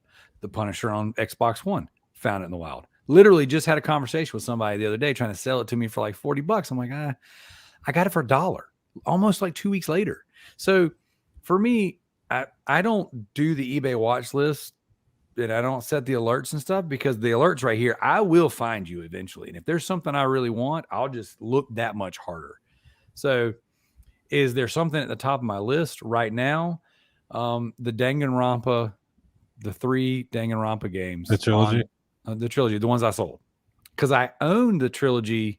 I have the PAL version on PS4 that has the trilogy all on one disc. Yeah. And I have the Japanese versions of the trilogy on the Vita. But they're not worth anything. You know, the ones that I sold are the ones that are valuable. So for me now, like a boxed copy of the third game, I think is $100 down the road at one of my local game shops. You know, so most of them are going for $80. So it's like, those I want, and I will find them one day. And even the limited run stuff, albeit I'm not a huge fan of them as a company, and I've had their owners on my podcast before. The limited run stuff I've been finding in the wild, sprinkled here and there. So I want that stuff too, but I don't want it bad enough to sit on eBay and find it. I'll get it the way I like to get things. And to me, that's the most rewarding. Finding it in the wild is the fun. That's half the fun for me. The other half is playing it. Yeah, I mean, for me, game collecting, hunting, and finding something in the wild, buying it off a little old lady in a trailer park who's packing fucking heat behind her back. That's right. It's it's the rush, dude. It's the fucking thing about it. Thank you, Darrell. It's like the euphoria you get from getting that good deal and walking out like, I've just stolen this for $1. Dude, I bought sealed copy of Resident Evil Deadly Silence on the Game Boy, or the Game Boy DS. No, yeah, Nintendo DS. I don't know why I called it Game Boy. Game Boy DS. Yeah, dude, that thing's going for like $250. I got it for $10 at a flea market, sealed. I got Parasite Eve, the greatest hits version, sealed at a flea market for $20. I sold it for $330. That's the shit right there. And it keeps me going. Keeps me freaking. I'm like, I got to do it again. I need my fix. Yeah. Well, Darrell, the pickings used to be good out here, but they've worn thin. I don't know. I share this town with a lot of sharks. I don't know if you guys know Kyle Desjardins. He's in a lot of groups. Always got massive pickups. Fucking people are always kissing his ass on in his Facebook posts because the guy gets shit. The guy gets good shit. I don't know where he gets it from. He's got hookups. He's got connections. He talks to people, and he's got great pickups. But like I said, sharks, just sharks in the water, and for someone who's not not all day 24/7, refreshing feeds and whatnot, you're gonna miss out on this shit. And you are. I'll take what I can when I can get it. And but it used to be great 4 years ago, but there's so many resellers in my area now, dude. Like when I go to the Goodwill bins and I go to the thrift stores, I see the same faces everywhere. I'm getting on a first name basis with them now. Yeah, I've only been able to hunt as much as I'm hunting now in the past 6 months because I don't work in a warehouse anymore. I work from home. Yeah. And I'm in the mortgage industry. I'm sure you've heard the rates have been really high, and the business has dried up. 30% of loan officers didn't renew their license this year. They just got out altogether. So according to the NMLS. So it's like, for me, I've had a lot more downtime than I've ever had as an adult. So I started focusing on reselling because that's what makes me happy. Loans are hard. That business is freaking cutthroat. It's difficult. And everyone hates you at the end of the day because you're the one controlling the money, and you're not in control of whether it works or not. Like, I'm literally the middleman. So the real estate agents hate me. The title companies hate me. The borrowers hate me. But like, you know what? If you would just do right, I could do good by you. So I literally leave my office to go buy video games to kind of like decompress. And that's, but there's so many sharks. Like, there's a guy on YouTube, Harry Tornado, 300. Yeah, I'm a fan. Yeah. 355,000 subscribers. He's in my backyard. He's in the town next to me. And I run into him all the time. Like, that's actually the type of person who this point I'm going to bring up. In the reselling community, it's especially today, it's well known that video games are what you pick up to resell. If you see video games, there's profit in them. And that's your average grandma selling stuff on eBay. Like, 10 years ago, video games weren't a thing that people bought to make money on. So it's not collectors you're competing with. You're competing with everyone today. Yeah. And the thing is, our local flea market is like a feeding ground for these guys because everyone there's resellers. It's so rare. It is so hard to even get a table. Like, I'm going to resell at the flea market. I try to do it once a quarter. It's been about 6 months. Well, it's been since last June, actually, since I sold at the flea market, right? So I'm going to go. I tried to go a few weeks ago, but if you're not there between 4 and 5 in the morning, you can't even get a table because all the sharks are there. They've already set up. They set stuff on, and then they sleep in their vehicle until sunup. And it's just like, it's ridiculous. It's very hard to get there. And everybody there is out doing the same thing.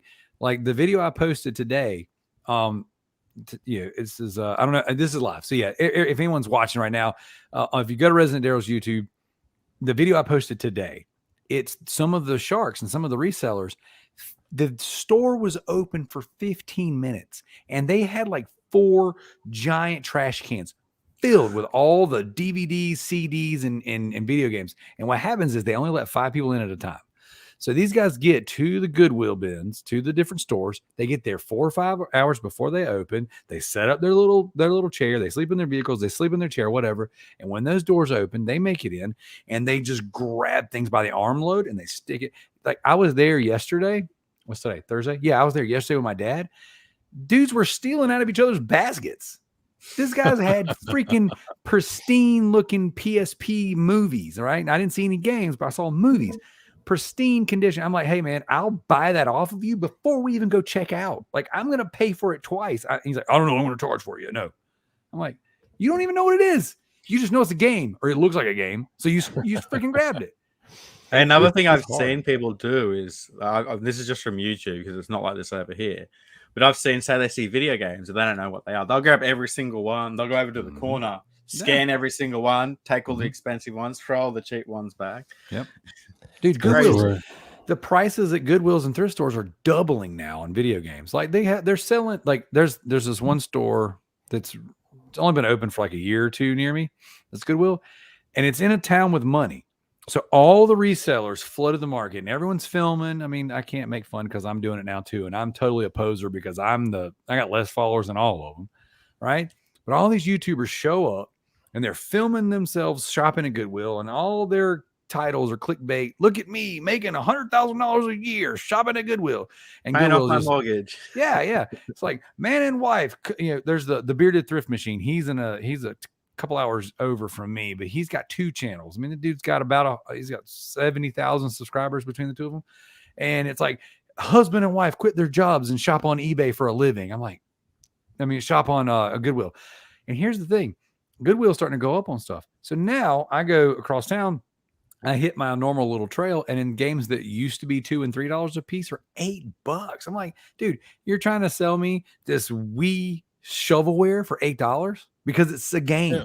Yeah, well, they don't know their shit, so they're gonna slap that price tag on everything. So end up with I don't know, iPad for fucking $10, $8, and it's like they're just hoping someone will buy it, and they're just throwing it up on the shelf, and it's half of the time someone probably will, thinking, oh, it's an $8 game, I can probably sell it for $20. Must be expensive. I'm sure they get some people on their net. And also Goodwill is also taking a lot of their stuff, and Goodwill has a online store, and a lot of these Goodwills have standing orders to take any video games that they get and ship them back out to corporate, and it's just it's bullshit. And it's kind of killed hunting in the wild, but it is what it is. This is the way shit's going now. I hear that a lot. Everyone has the internet. Yeah, I hear that a lot, Will, and I want to push back a little bit. Now, I can't speak for your area. I can't speak for Figsy's area. I can't speak for my co-host area. I got one guy in New Jersey, one guy in Missouri, and they tell me all the time, like, dude, it's dried up. I'm like, look, dude, the deals are still out there. You just got to look harder now. Yeah, like you just got to push a little harder, and maybe you can, maybe you can't. But what I've learned is, just like any industry, just like anything else, just like YouTube, just like podcasting, just like the mortgage business, consistency is key. And if you just keep on trucking, you're going to find a haunting ground for $10. Sure, you got to look at some old man wiener to get it, but you're going to get it. It's going to happen. I refuse to buy that game at $100 to $300 each, and I freaking found it for $10. Darrell, you are infinitely positive. I agree with you, Darrell. Like, people say to me, like, how do you find this stuff? And I go out 5 times a week, every week. Most of the time I go into a shop, I walk out empty-handed because I was in there a couple of days ago and they've got nothing new in. Yeah. But I do that because when the stock comes in, the new stock. So you're only looking at the good stuff. It gives you an idea of, okay, this is the stuff to buy, this is the stuff to avoid, and you get the deals doing that. Yeah. My employers aren't watching, so I could say it. I spend probably 75% of my day at work just hunting for games. And, people sleep on Amazon. There are still good. There's still deals. Amazon still has good deals, and they got shit. Amazon, Craigslist. So looking on Craigslist, OfferUp is my favorite. Facebook, like they've lost ranking a little bit, but their shit's still out there. And you're right, you got to hunt. And if you hunt long enough and hard enough, you will come up on a deal. Yeah, but there's also a lot of fucking shitheads out. Well, dude, let me ask you this, Darrell. Has this ever happened to you? You set up a deal. Oh, you find a fucking prize. Oh, it's on Facebook. Oh, great. Yeah. You message them. And they're like, yeah, come on over. Blah, blah, blah, blah. And you show up and they're like, I guess someone is willing to offer more. Or I've already sold it to someone who offered more. It's there's unscrupulous people out there. These people, they don't honor the deal. That's right. That's right. And those are the sharks I'm talking about. Those are the sharks that infest the waters I fucking live in. I live in a big I'm in Mesa, Arizona, the Phoenix metro area. So we got Phoenix, Mesa, Scottsdale, Tempe, Glendale, all the whole shit. And it's cutthroat. Yeah, it is. You're exactly right. I mean, I don't know what are you in a big town? I mean, how big is your city? Are you in a No, I'm outside of Columbia. Columbia, obviously capital of South Carolina, but I mean, it's not Charlotte, it's not Atlanta, it's not, it's not a huge place. But I tend to do my stuff on the rim, like you go into the city, the deals are slim, in my opinion. The more people, the less, in my opinion, opportunity you have. I stay on the outside, somewhere between the suburbs and the city. We've got a few local flea markets. We've got flea markets, within an hour or two. The largest flea market in the Southeast is about 2.5 hours from my house or whatever. So I've got options, and I understand how they work. And I say this a lot in my videos, but and if someone's gonna do it, it's whatever. Everyone's out there giving away their secrets when they're filming, but I'll go out into the wild and I'll find a stack of loose discs, and I'm like, dollars to donuts, there's a game in there somewhere. And it's like, one of my videos I did a few months ago is like, boom, boom, boom, bam, found 12 video games, PlayStation games, Xbox 360 games, whatever. Sure, they weren't in great condition. Sure, they're not complete in box, but you know what? I didn't have a lot of them. And all it takes is one or two of those to resell, and then now you've paid for the entire experience. Yeah, that's and it's like, I do stuff like that. And it's like, I might go several weeks where I didn't find anything of real value, but I'm still picking stuff up, and I'm building up what I call my fodder box, which is a bin that I fill up with loose games and complete games that are doubles and triples, whatever. And then I'll eventually take it, and I've got so little invested in it, I'll turn around and flip it as a lot.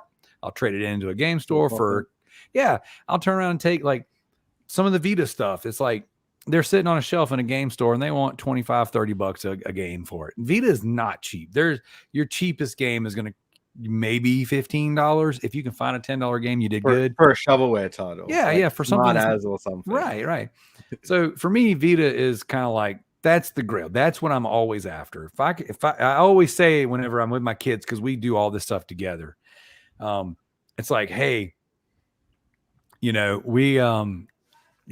we looking for today?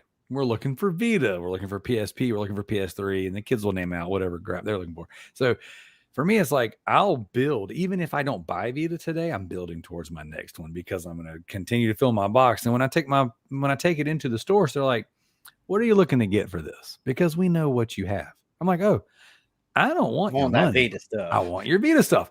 And they know it. They know when I call. They're like, oh, hey, Darrell, we haven't got any new Vita stuff in yet. That's all good. That's actually not why I called you. It is why I called you. But so that's what I do. I tend to just kind of I'm always hunting, I'm always building, and I'm always negotiating. So that even when I go through the dry spell where it feels like there's just nothing available, or all the sharks around me ate it all up, because they do, and I see it all the time. Just kind of build small.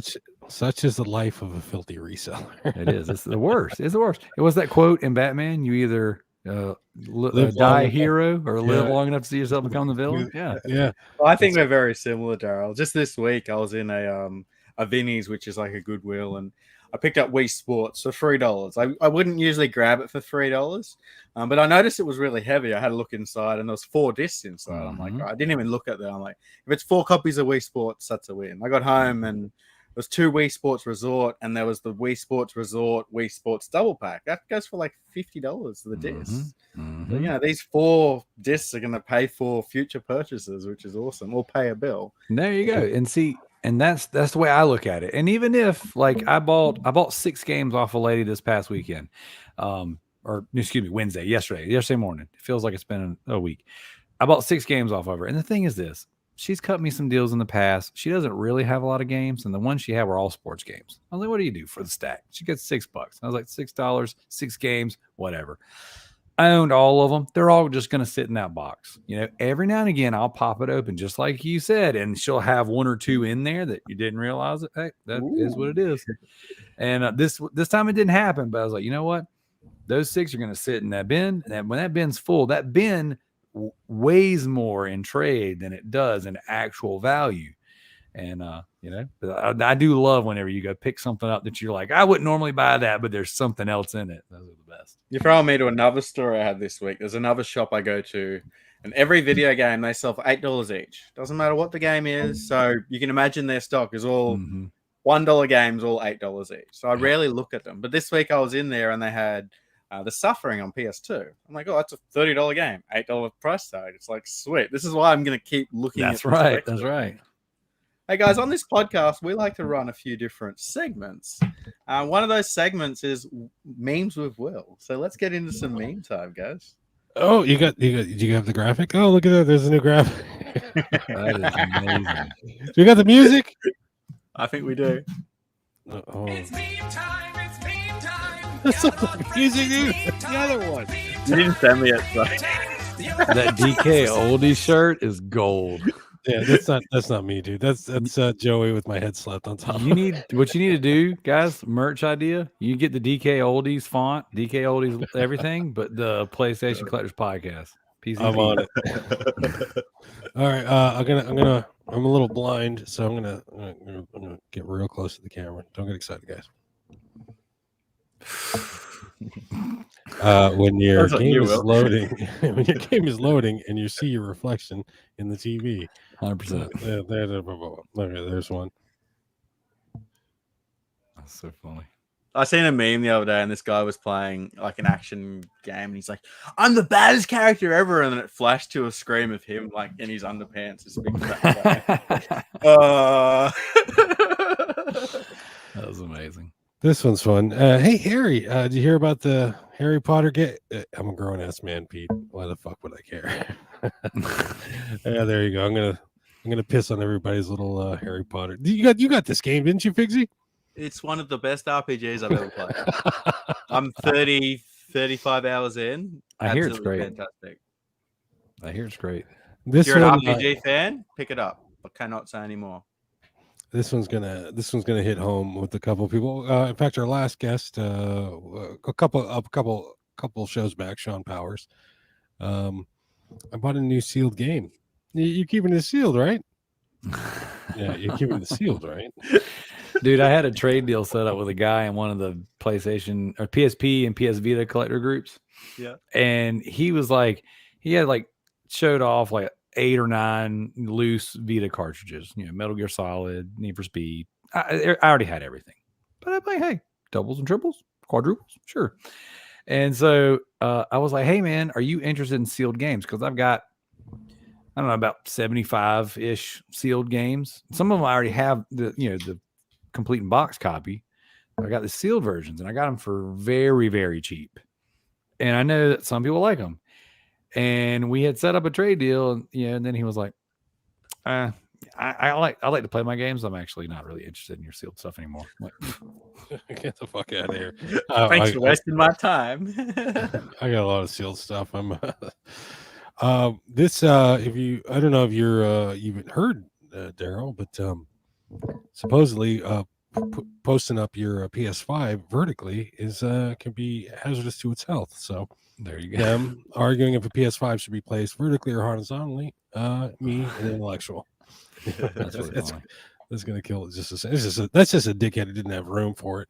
That's everybody with these cube organizers, because there's a million of them out there, and with all the different consoles. Oh, look how great it looks, and then here comes a PS5 just fucking up your I did that, dude. I had when I first set this room up, I had 2 8 cubes consoles in there, lights on the back. I'm like, oh, this is so sexy.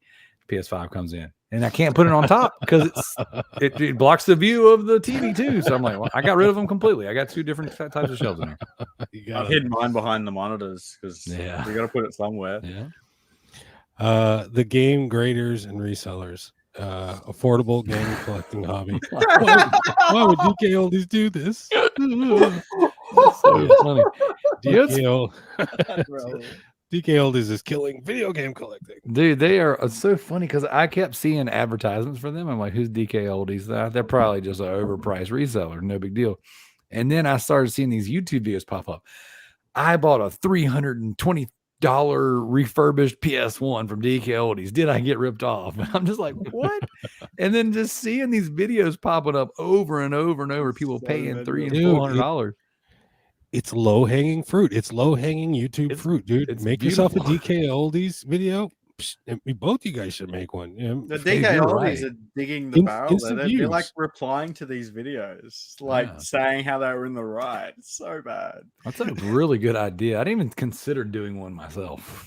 Low hanging fruit. All right, here's what I made on Super Bowl Sunday. This touchdown's for you, Jesus. And then Jesus is watching the PlayStation Collectors podcast. That is amazing. That's so funny. There you go. So that's awesome. All right. Well, you got any more memes? Oh, I got a couple one. This one Okay. should hurt. This one should punch you right in the gut since you mentioned it earlier.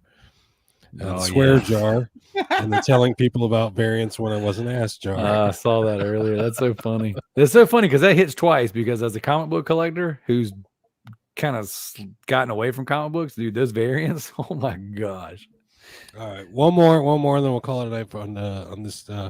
This one's care of Figsy. I named Microsoft after my wiener. Changed my mind. I just thought it was Poor funny. Bill Gates. That's so Anyway. amazing. That's so Ladies and amazing. gentlemen, that has been this week's this week's installment of Meme Time. That's beautiful. That's beautiful. It's meme time. That's Fuck that guy on the camera. That guy needs to shave. But anyway, Amari makes a reappearance. That's Been a awesome. few weeks. Amari's back. speaking of Amori, next subject, next segment. We do it like here on the PlayStation Collectors Podcast. We like to assign our guest homework, and Figsy and I do it as well. Tonight's homework, was bring on a game or games that you purchased based. Yeah, there we go. There's the graphic. It's like such high production value here on the PlayStation Podcasters Network. But no, tonight's assignment: bring on or show us a game that that you purchased based on an influencer's suggestion. And is the game good or is it crap? So who's gonna go first? Who wants to show off what Figsy? You go first. You only got one Okay, game, first. so let's see what you got. So when I first started collecting PS3 games, I jumped on YouTube and typed in rare PS3 games. This is back in 2015, and I clicked on a YouTuber by the name of Michael Young, and he had like 4 or 5 videos out there. I definitely wrote down most of the titles, but the first one that really stood out to me was 3D Game Heroes. So I bought this on the back of a YouTuber going, this game's going to be one to pick up. And I would say he's right because it has become pretty expensive from that day. It's a pretty awesome game. It's an Atlas title. So, yeah, this one was influenced by an influencer for me to pick up. That's awesome. How much is that? Does the Australian copy go for? About 150 these days. It's $150. over here, you're most likely to find an American copy rather than finding an Australian copy. Jeez. My God, 150. That's what like. But that's probably only 100 American, and that's about what it goes for over there. So No, actually, that thing's dropped. It's about $50 over here. yeah, wow. Yeah, well, we're all. I personally sold copies for like 180 back in 2020 when this was peaking, COVID time. Like most PS3 people, just sitting on their collections, just waiting for that store to close once again for shit to go crazy again. I don't want it to close, but as a reseller, I want it to close. yeah, I'm right there with you, man. It's like, oh, I love the console, I love the games. I don't want to go, but I want to get rid of this shit because I moved on to PS4 now. But this is on this. I was chatting to someone this week, and if you actually look on the PS3 store today, there's not many games available. But no one really cares until Sony makes an announcement. So people really aren't going on there buying digital games. It's just speculators thinking, oh, because the store's closing, prices are going to go up. Better buy everything. Yep, that's exactly what's happening. History tends to repeat itself. Last time when the store closed, shit went crazy, and I'm going to assume it's going to happen again. So, 100%, it's going to happen. It's going to happen. Will, are you going show and tell next? Oh no, you go ahead. You go next. Okay, I went first on the quiz, so it's your turn. All right. So I had immediately when you asked me, I had 3 games pop in my head. 2 content creators that used to be together and now are separate. I'm sure you guys as PlayStation collectors are familiar with Podcast Beyond. That became PS I Love You, and then now there's the Kind of Funny games, and then there's Sacred Symbols. So I don't know. No. Really, that is very interesting. So IGN used to host a PlayStation podcast called Podcast Beyond. That's what got me into podcasting to begin with. It was Colin Moriarty and Game Over Greggy. Those guys together would do this PlayStation show. And I got in about the time that the PlayStation Network went down, or shortly after the PlayStation Network went down, and these guys were making hilarious content talking about PlayStation games. And I followed them for years and years and years. I'm not a huge fan of game over Greg Miller, but he always talked about Metal Gear Solid Peace Walker, saying that was the best Metal Gear game. I've never played it, and I'm a huge PSP fan, huge PS Vita fan, but I just never played it. So I picked up Peace Walker, and what little bit I've played, I've never finished it, was really cool. Okay, arguably, I'm like, I see where the Metal Gear Solid 5 stuff came from, a lot of that influence and everything. So that was a pretty cool game. One of my pickups this week just so happened to be the limited edition of Peace Walker. Oh, that's nice. Dude, it is so awesome. So I own the game, right? This one, and then the extra stuff is still sealed. Now the game isn't sealed, but it's complete. And man, I'm telling you, this was such a beautiful find. These are selling about $100 here in the States. Jesus. Right now. But I picked this up this week. This, as it stands right now, will not go in my resale pile. PSP and Vita and currently PS3, unless it's doubles or triples, are kind of off limits. There are some exceptions to the rules depending on the day. But right now, this is one. And I picked up a copy this week. I wasn't expecting to do that. I was just going to pull, this is my PSP and Vita shelf and then Resident Evil stuff at the top. Everything else is down in my basement, but these I keep close to me, so I can make sure I keep them safe. And I just was going to pull one off the shelf and go with that. I ended up picking this up this week. I'm super excited to have this. Awesome. Nice. Man. Congrats. Hey, man. Is just the one game for you? I got two more if I can share them. Okay. So, all right. The other ones would be, that would be a Greg Miller. Okay. To be the influencer that suggested that one. Now, the other ones would be Colin Moriarty. One of them would be Persona 4 Golden. I can't wait for the PS4 version of that to come out. Now, I know, right? So now one of the guys on the show, Ryan Clements, he always talked about Persona, always talked about how like that was like the thing, right? Now, Colin being such a Vita fan was really one of the reasons why I went, I guess, a step farther as far as checking out new things. So even though he was kind of like the catalyst to get to this, he never really said you should play this game up until recently. Very recently he played this one. This was one of those things because of that show and the other co-host Ryan. That's why I picked it up. And then because of Colin always talking about Monokuma and the Danganronpa series, I picked up. Now I only have the Japanese versions to show right now, but I've got, like I said earlier, the Danganronpa. They're in Japanese, so you can't read them. But the Danganronpa, 1, 2, 3, Ultra Despair Girls. So those are games I picked up. Persona, not really my jam. That is like a really deep into the weeds RPG. Like you, just a little bit. I played it for a little while, and I too don't much for have. me, man. It was too a bridge too far for me. This is almost filled with loose Vita and Switch games. Switch 2 is not just Vita, but and then as far as the Danganronpa games go, Colin Moriarty always talked about how great that those games were. They're visual novel murder mystery games, and I've played the first one, haven't finished it. That's another one that's just they're cool, and I bought them off of those three guys together on Podcast Beyond. I bought all those games because of their encouraging and just pushing how much they love those games, but I've never finished any of them. They're good. Don't feel bad. They're just not for me, like they're games that I can play for a little while and I can enjoy it. I can understand why you would like it, but they're not my style games. So Persona is not a game you can finish in 15, 20 hours.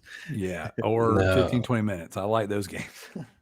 I was talking to AJ from the chat. I was talking to AJ yesterday, and you put an hour into a game, and you're like, and you move on to the next one. I got about an hour into every single one of my RPGs, and put an hour in. I like that. You've made a character in every game, and that's about it. Yep, that's about all. Side quest. All right. Well, I got a couple games. This first game, is an influencer. I don't know. It was actually a recent guest we had. This purchase is influenced by Sean Powers. Sean Powers was showing off his Barbie glamour pups bullshit game. You know what I'm talking about? Yeah. So I was like, you know what? There's got to be something to this. So I went out and I got myself what is this? Mary Kate Ashley Sweet 16 license to drive. Man cards. So this is Just in case it goes up to like $1,000 one day. Right? I'm kidding. I didn't go out and get this. This is my girlfriend's. So. Yeah, I bought it for my daughter. Right? Yeah, that's the go-to. Can you wrap that one? It's going to be a present. Yeah. Another game. Yeah, this isn't from any YouTube influencer per se, but a big influence on my life, and that's my daughter. She's 18 now. Yeah, she fucking moved out. She turned 18 and she took off. She went to Louisiana. She lives in New Orleans now. This is Amore. I've talked about this plenty of times on the show. Seriously, this is from my daughter. My daughter influenced this one. I had nothing to do with it. Never know shit about this game, but yeah, Amore. It's a meme on the show. But there you go. If anyone in chat bought this game based on Will's recommendation, please let us know. It's dropping. March 31st is dropping in PAL region, so be on the lookout. Oh, that is so funny. That's now so funny. this is a horror game. I don't know if you know about this one, Darrell, or not, but this one I actually picked up on a real quick. This was Reggie. You guys know Reggie. He's one of the Metal Jesus crew cohorts. The most level-headed one, in my opinion. Guy knows his shit.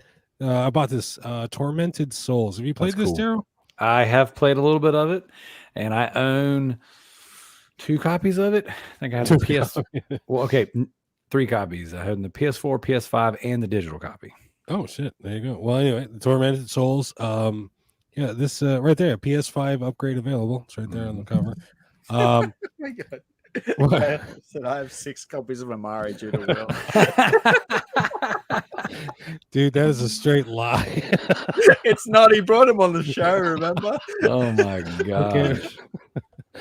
Dude, I feel like I need to go buy this game now because you don't have this game.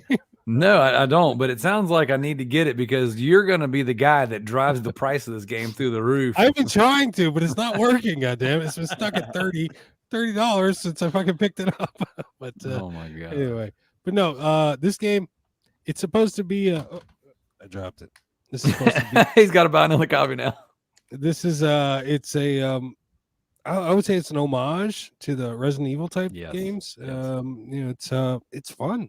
I like it. I dig it. I put about an hour. No, I put about 2 hours into this, and I've been following a tutorial. But yeah, it's a good game, and yeah, Reggie wasn't wrong. I enjoy this very much. And this is one game. Now, this next game,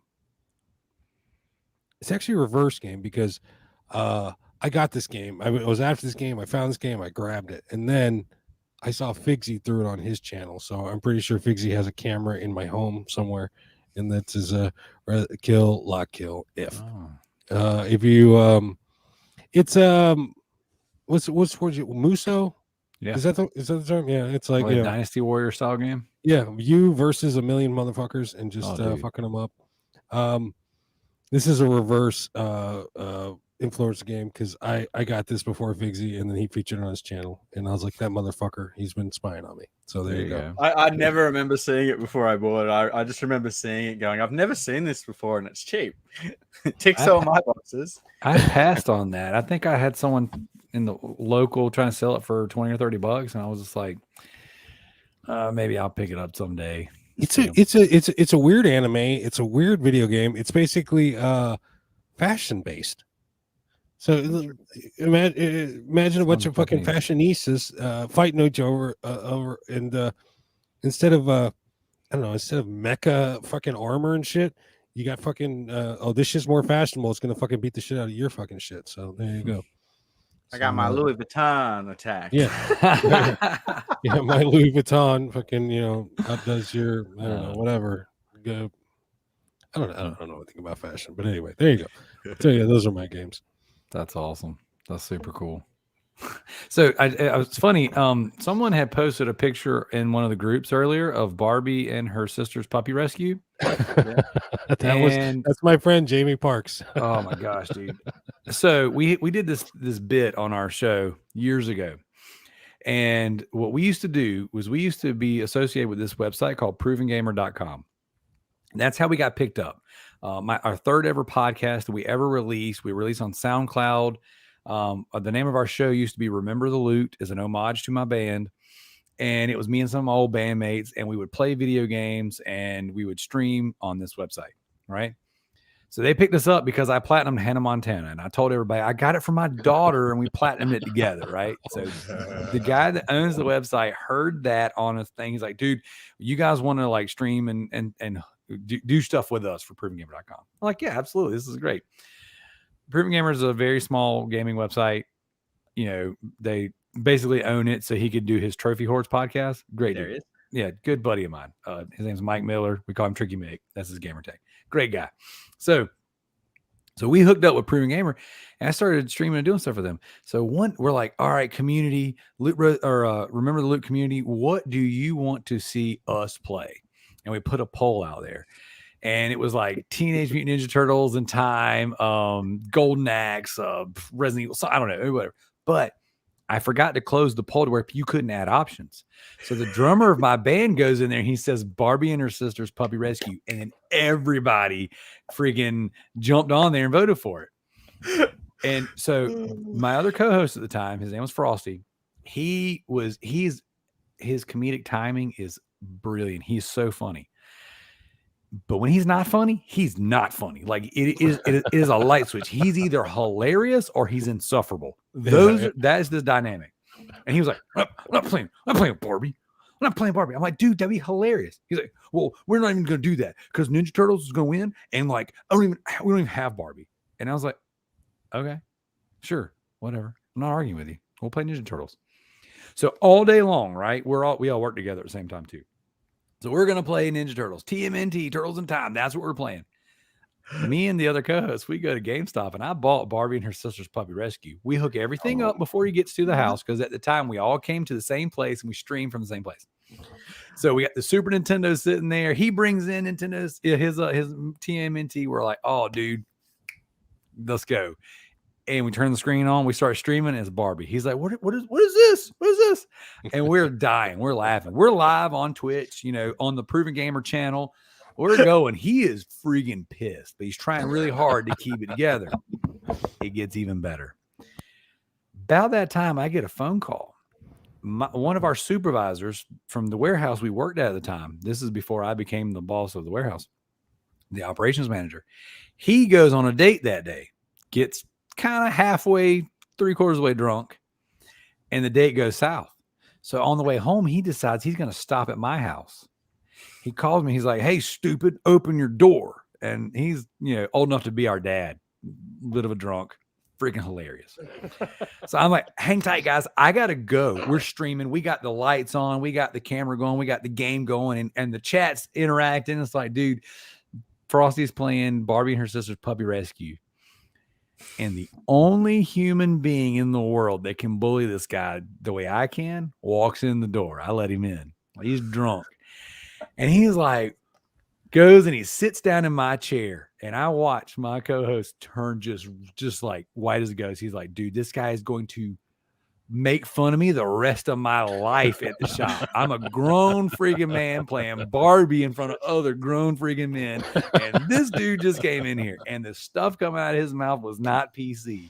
He's like, what are you doing? Blah, blah, blah. Just going on. And then he starts going on. He's like, you know what? I like to F Barbie. Then he just so, and so we ruined my co-host's night, dude. We ruined it. It was so funny.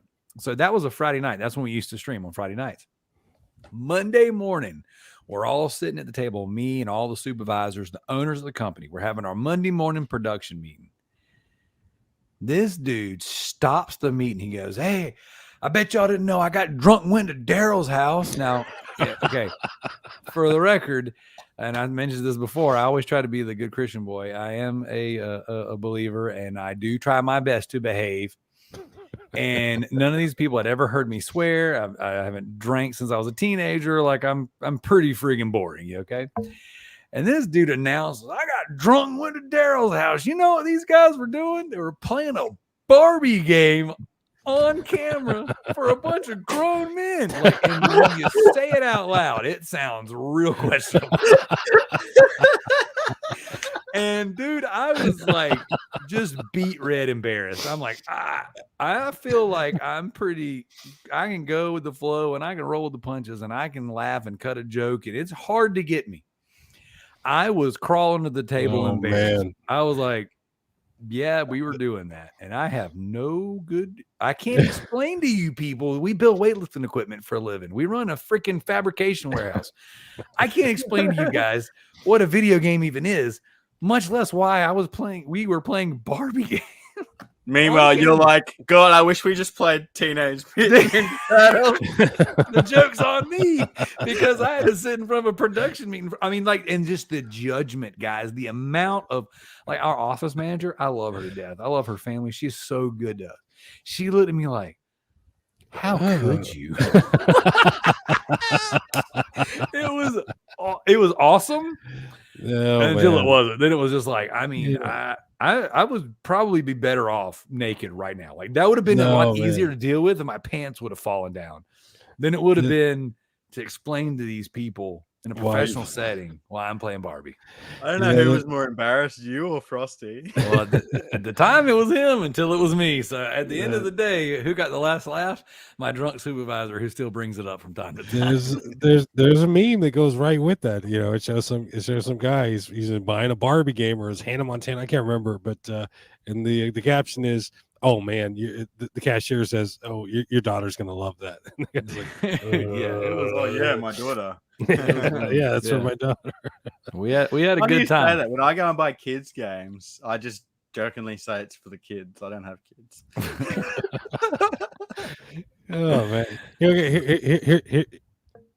Pro tip: don't buy the games. All right, just fucking avoid them. I don't care how rare, how special they are, how fucking oh my god, I'll never find this game again. Just pass it. Barbie, Dora the Explorer, fucking Mary-Kate and Ashley. Just pass it up. Just keep your man card intact. Pass it up. We got to normalize it, guys. We need to stand up and normalize grown men playing Barbie games. Everything else is off.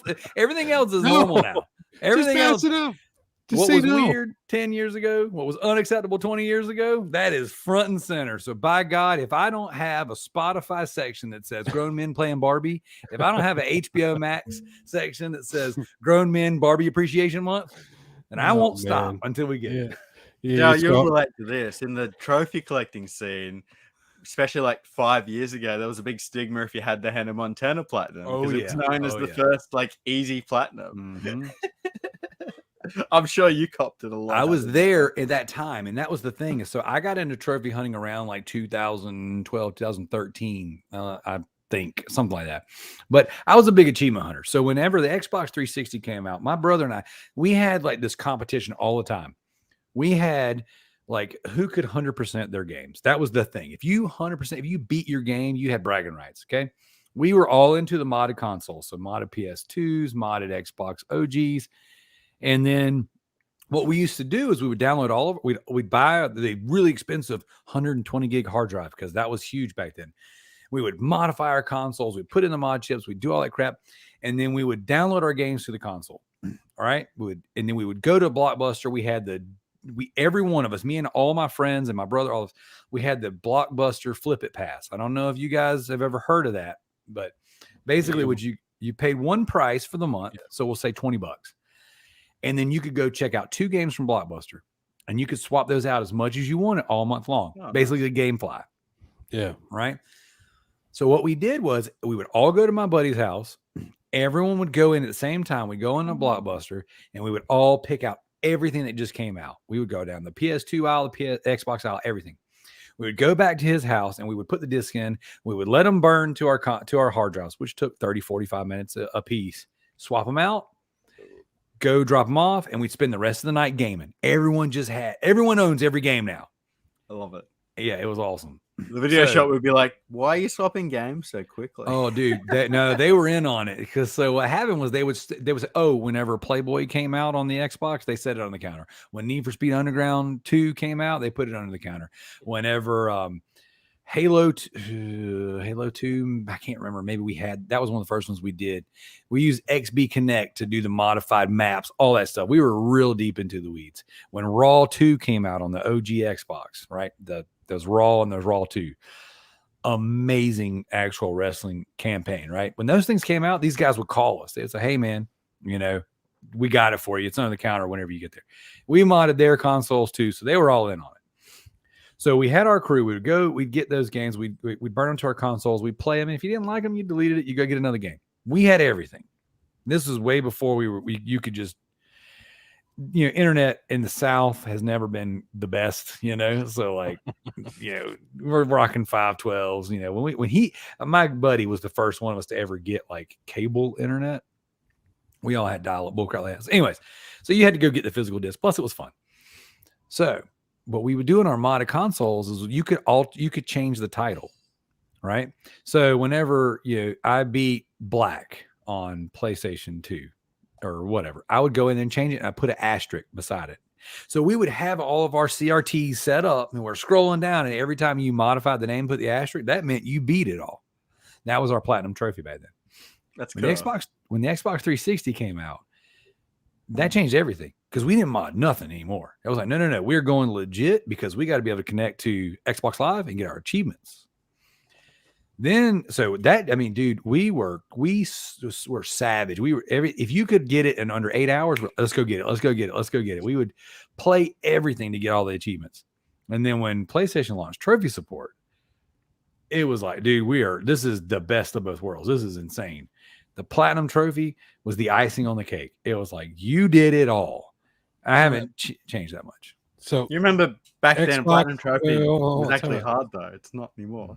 So Xbox came out with achievements before. Yeah, it was like 2 years. 2006. Trophies? Yep. 2006, Xbox launched with the achievement system.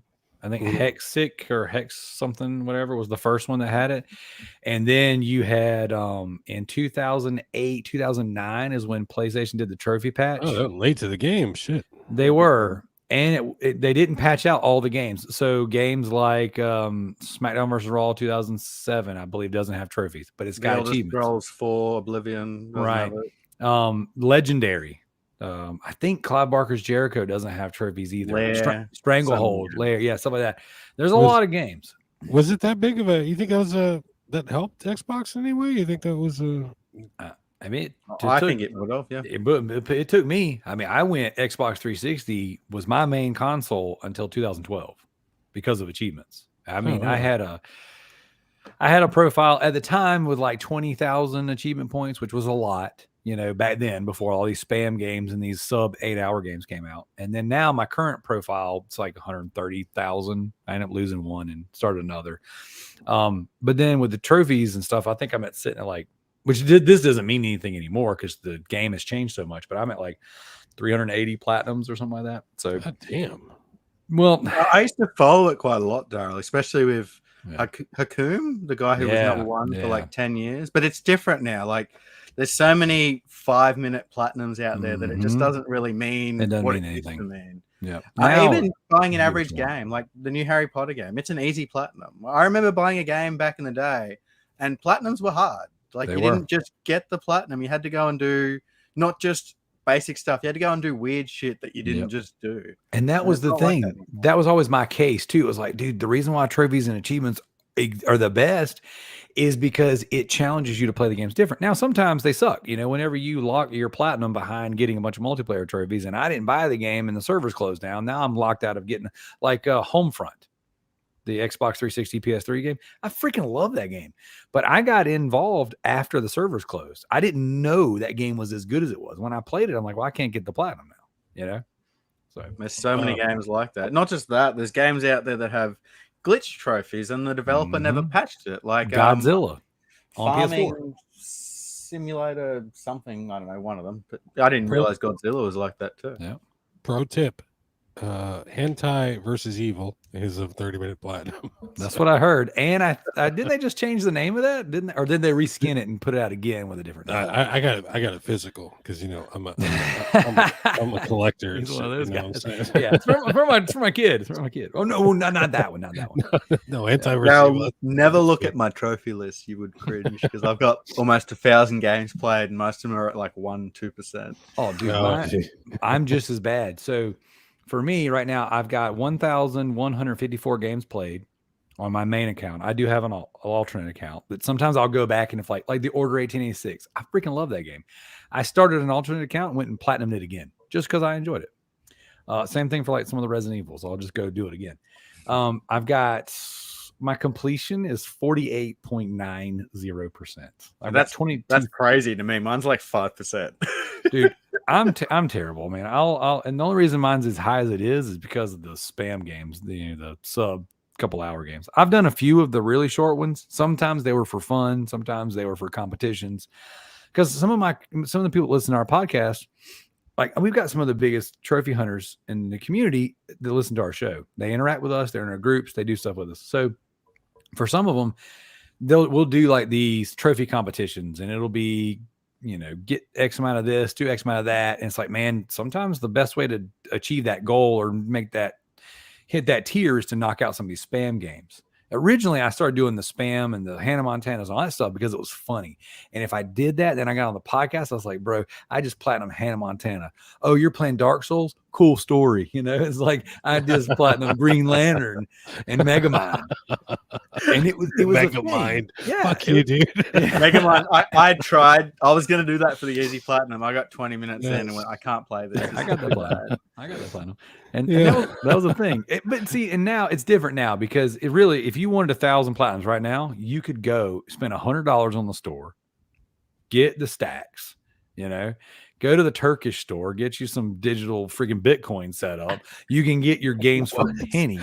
I have no clue what the fuck you're talking about. Yeah, I know exactly what you're talking about. The Turkish store has got the cheapest PSN. That's where it's at. It's crazy. It's brand new games for a fraction of the cost. All you have is wait. Are you talking about the fucking exchange rate? The fucking Turkish fucking yeah. The currency is tanks, so you can buy fucking video games for pennies on the dollar. Yeah, but you got to fucking put in. You got to start an account with the like Turkish. VPN With the Turkish. Blah, blah, blah. Oh my god, we have a guy. So nuts. On our podcast, we run year-long events. Okay, we've got what we call the backlog beatdown. We have the backlog. I wanted to talk about that. Yeah, we have a spreadsheet that we have made every year. We change the rules up, but essentially it's a point-based system, and we encourage everyone to beat games that came out at least from last year and back. Okay. So if you beat a game that came out in 2023, you get 1 point. If you 100% or you complete it, get the platinum, you get an additional point. Okay. If it's 2022 or below, you get an additional point. So a total of 3 points because it's a backlog game. And we deem backlog based off the idea that it didn't come out this year. That's our hard and fast rule. Now we do that. And now this year we went a step further to pick 101 video games between the co-hosts that are bonus points. And for if you 100% a game that I picked, so like Resident Evil 5, right? If you platinum that game, that's 10 points. You get mega points for doing that. And so basically what I did was I force you to play whatever I like, and then I sit back and go, I influence them to play that. It's pretty cool. But we have custom leaderboards on our show that we read out each and every week. We go to true trophies and true achievements, and it's like, hey, all you got to do is create a profile on there. You log in and set up you link up your stuff with the leaderboards, the Loot Bros podcast leaderboards, and each week I'll read out the top 5. That's cool. It's just a way to give people a shout out for participating in the show. You know what I'm saying? Like, and every trophy and achievement hunter wants to hear their name. It's like, oh, look at me. My e-penis is so big because I got so many trophies this week. And look at someone acknowledged my e-penis. I spent 300 hours of the E-penis last 2 is weeks. huge. Yeah. We have guys that'll go knock out 1,000 trophies in a week. It's crazy. It's crazy. My God.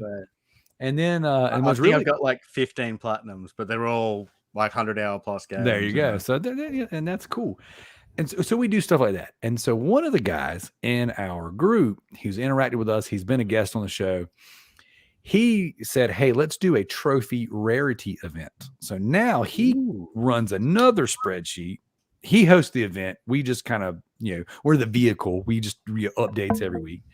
And so now he goes, if you sign up for it, he's got a spreadsheet. He ties that in with PSN profiles, and he'll do a point-based system based on the rarity of the trophies you've earned. And trophies that you earned 10 years ago, they might change in value based on the amount of people who have started the game and completed the game. They could get more valuable. They could get less valuable. But he is the mastermind behind the Turkish store. He's the one that figured it out. I'm not saying he's the original person, but he's the one that told us about it. And so it's like basically our guys in our group, they're going to all the regions and they're buying the games and they're buying the stacks and they're doing the different versions and they're buying them super cheap. But he was like, dude, if you get the VPN, you buy the digital currency, and then you set it up, you can buy brand new games for pennies on the dollar. And he's a freaking genius. So, I've got a friend, Darrell, who's doing similar things, but he's going back on the Vita store and the PS3 store and buying all these games that basically are becoming lost media. And he's getting them, with the Turkish prices, super cheap. I mentioned previously that a lot of these games aren't on the PSN store at the moment. Well, this is from that guy who's in there buying them, and he's looking for these games. So Figsy. a lot of people out there, and like it's really, they're getting into lost media, because once these stores are gone, these games are gone. These games are gone. Yep. Both you guys need to make a fucking Turkish fucking VPN hack video. That's fucking $1 million. Hey, look at he's the brains of the operation. I'm over here telling you things that I didn't even think about making videos on. I've heard about this before, but you think about it, that's a fucking that's YouTube gold right there. Fucking shit. Exploit this shit.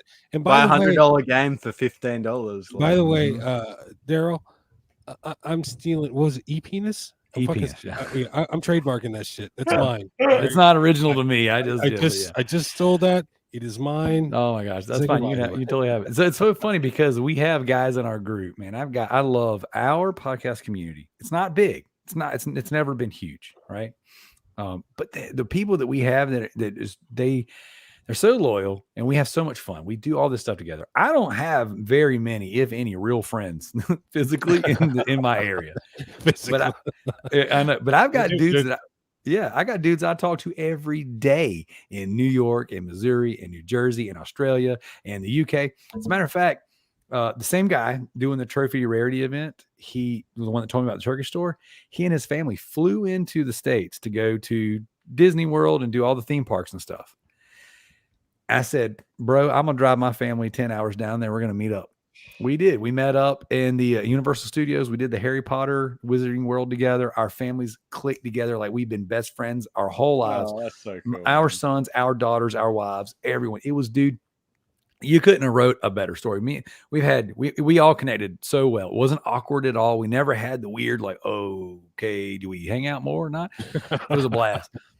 And so, like, our podcast community, we talk about games, and we play a lot of games, and we house a lot of different style gamers. There's the very casual people who pick up the average sports game, play some Call of Duty.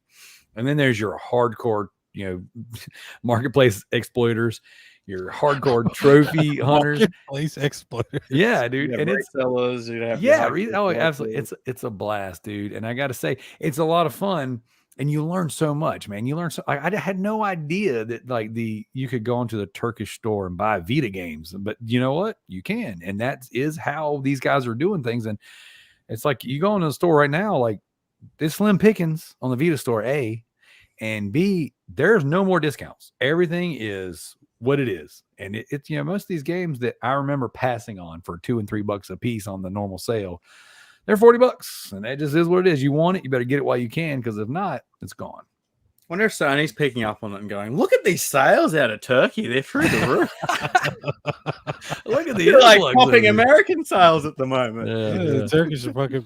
The Turks love their fucking Vita. Shit. Oh man, I tell you what. Just on there, if there is anyone from Turkey watching, I hope everyone's safe with the earthquake and everything. We get very few Turkish listeners in our analytics, but I kind of wonder if it's the guys logged in their VPN still going, oh man, technically this should have been a.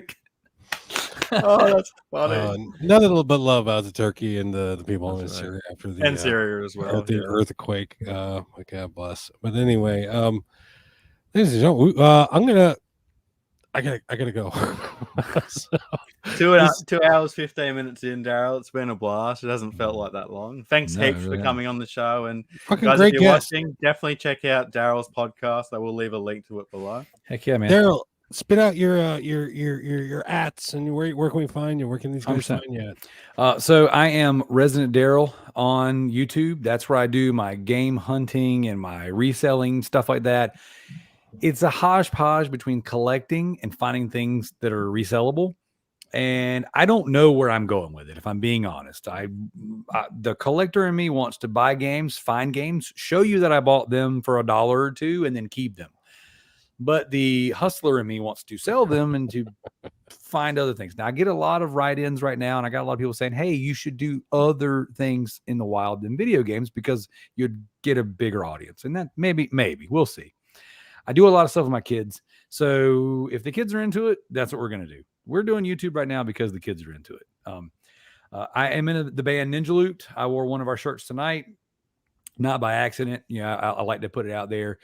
We are a deathcore band, Christian heavy metal band, lots of screaming, lots of heavy music. All the music in the YouTube and all the music on the Loot Bros podcast, which is my gaming podcast, all that stuff I wrote in some capacity. And this is one of the avenues in which I write music. So I've got some voice acting stuff going on right now. I'll be in a game and possibly 2 games that come out this year. What? Nice. Yeah, I'm doing some music for one of them as well. So I'm really trying to get my feet wet in everything. Again, like I said, when I first started talking to you guys, jack of all trades, the master of none. So I'm not an ADD person, but if you look at my body of work and the things that I do in life, you would think I'm the most spastic ADD person in the world. The way I game, the way I create, the way I podcast, everything. And a lot of it is, this is what brings me joy. This is what makes me happy. So I just do it, and I don't have to do anything in a major way. I can be the smallest podcaster on the internet, but I mean, get nights like tonight, make it so worth it. Doesn't matter if I have a big audience. I can be the worst trophy hunter in the world, but when I got the Resident Evil 5 Platinum on PS3 and then I got it on PS4, I felt like I conquered the world. I was like, you know what? I love this. This is great. So that's me. Ninja Loot Bros podcast, Resident Darrell. That's it. All right, man. Great having you on. Oh, by the way, speaking of music, big shout out to Joe Rad, big friend of the podcast. He helped out on the updated version of the theme song. We had to take the shit out of there because YouTube was getting all antsy about that. So he also did some backing vocals on the on the theme song. So give him You'll hear that on the way out, guys. Yeah, so thanks again, Joe. Shout out to Joe Rad. So thanks a lot, Joe Joe. will be back on the show again soon, guys. So stay tuned for that. Darrell, it was a pleasure having you on. God bless America. God bless your freaking your whatever amendment right it is to fucking bear arms. That's right. Number 2, baby. Number 2 protects number 1. So always remember that. Next show will not be Friday. Will be the following Sunday, guys. So stay tuned for that, and we'll see you guys then. Peace, everyone. Thanks, guys.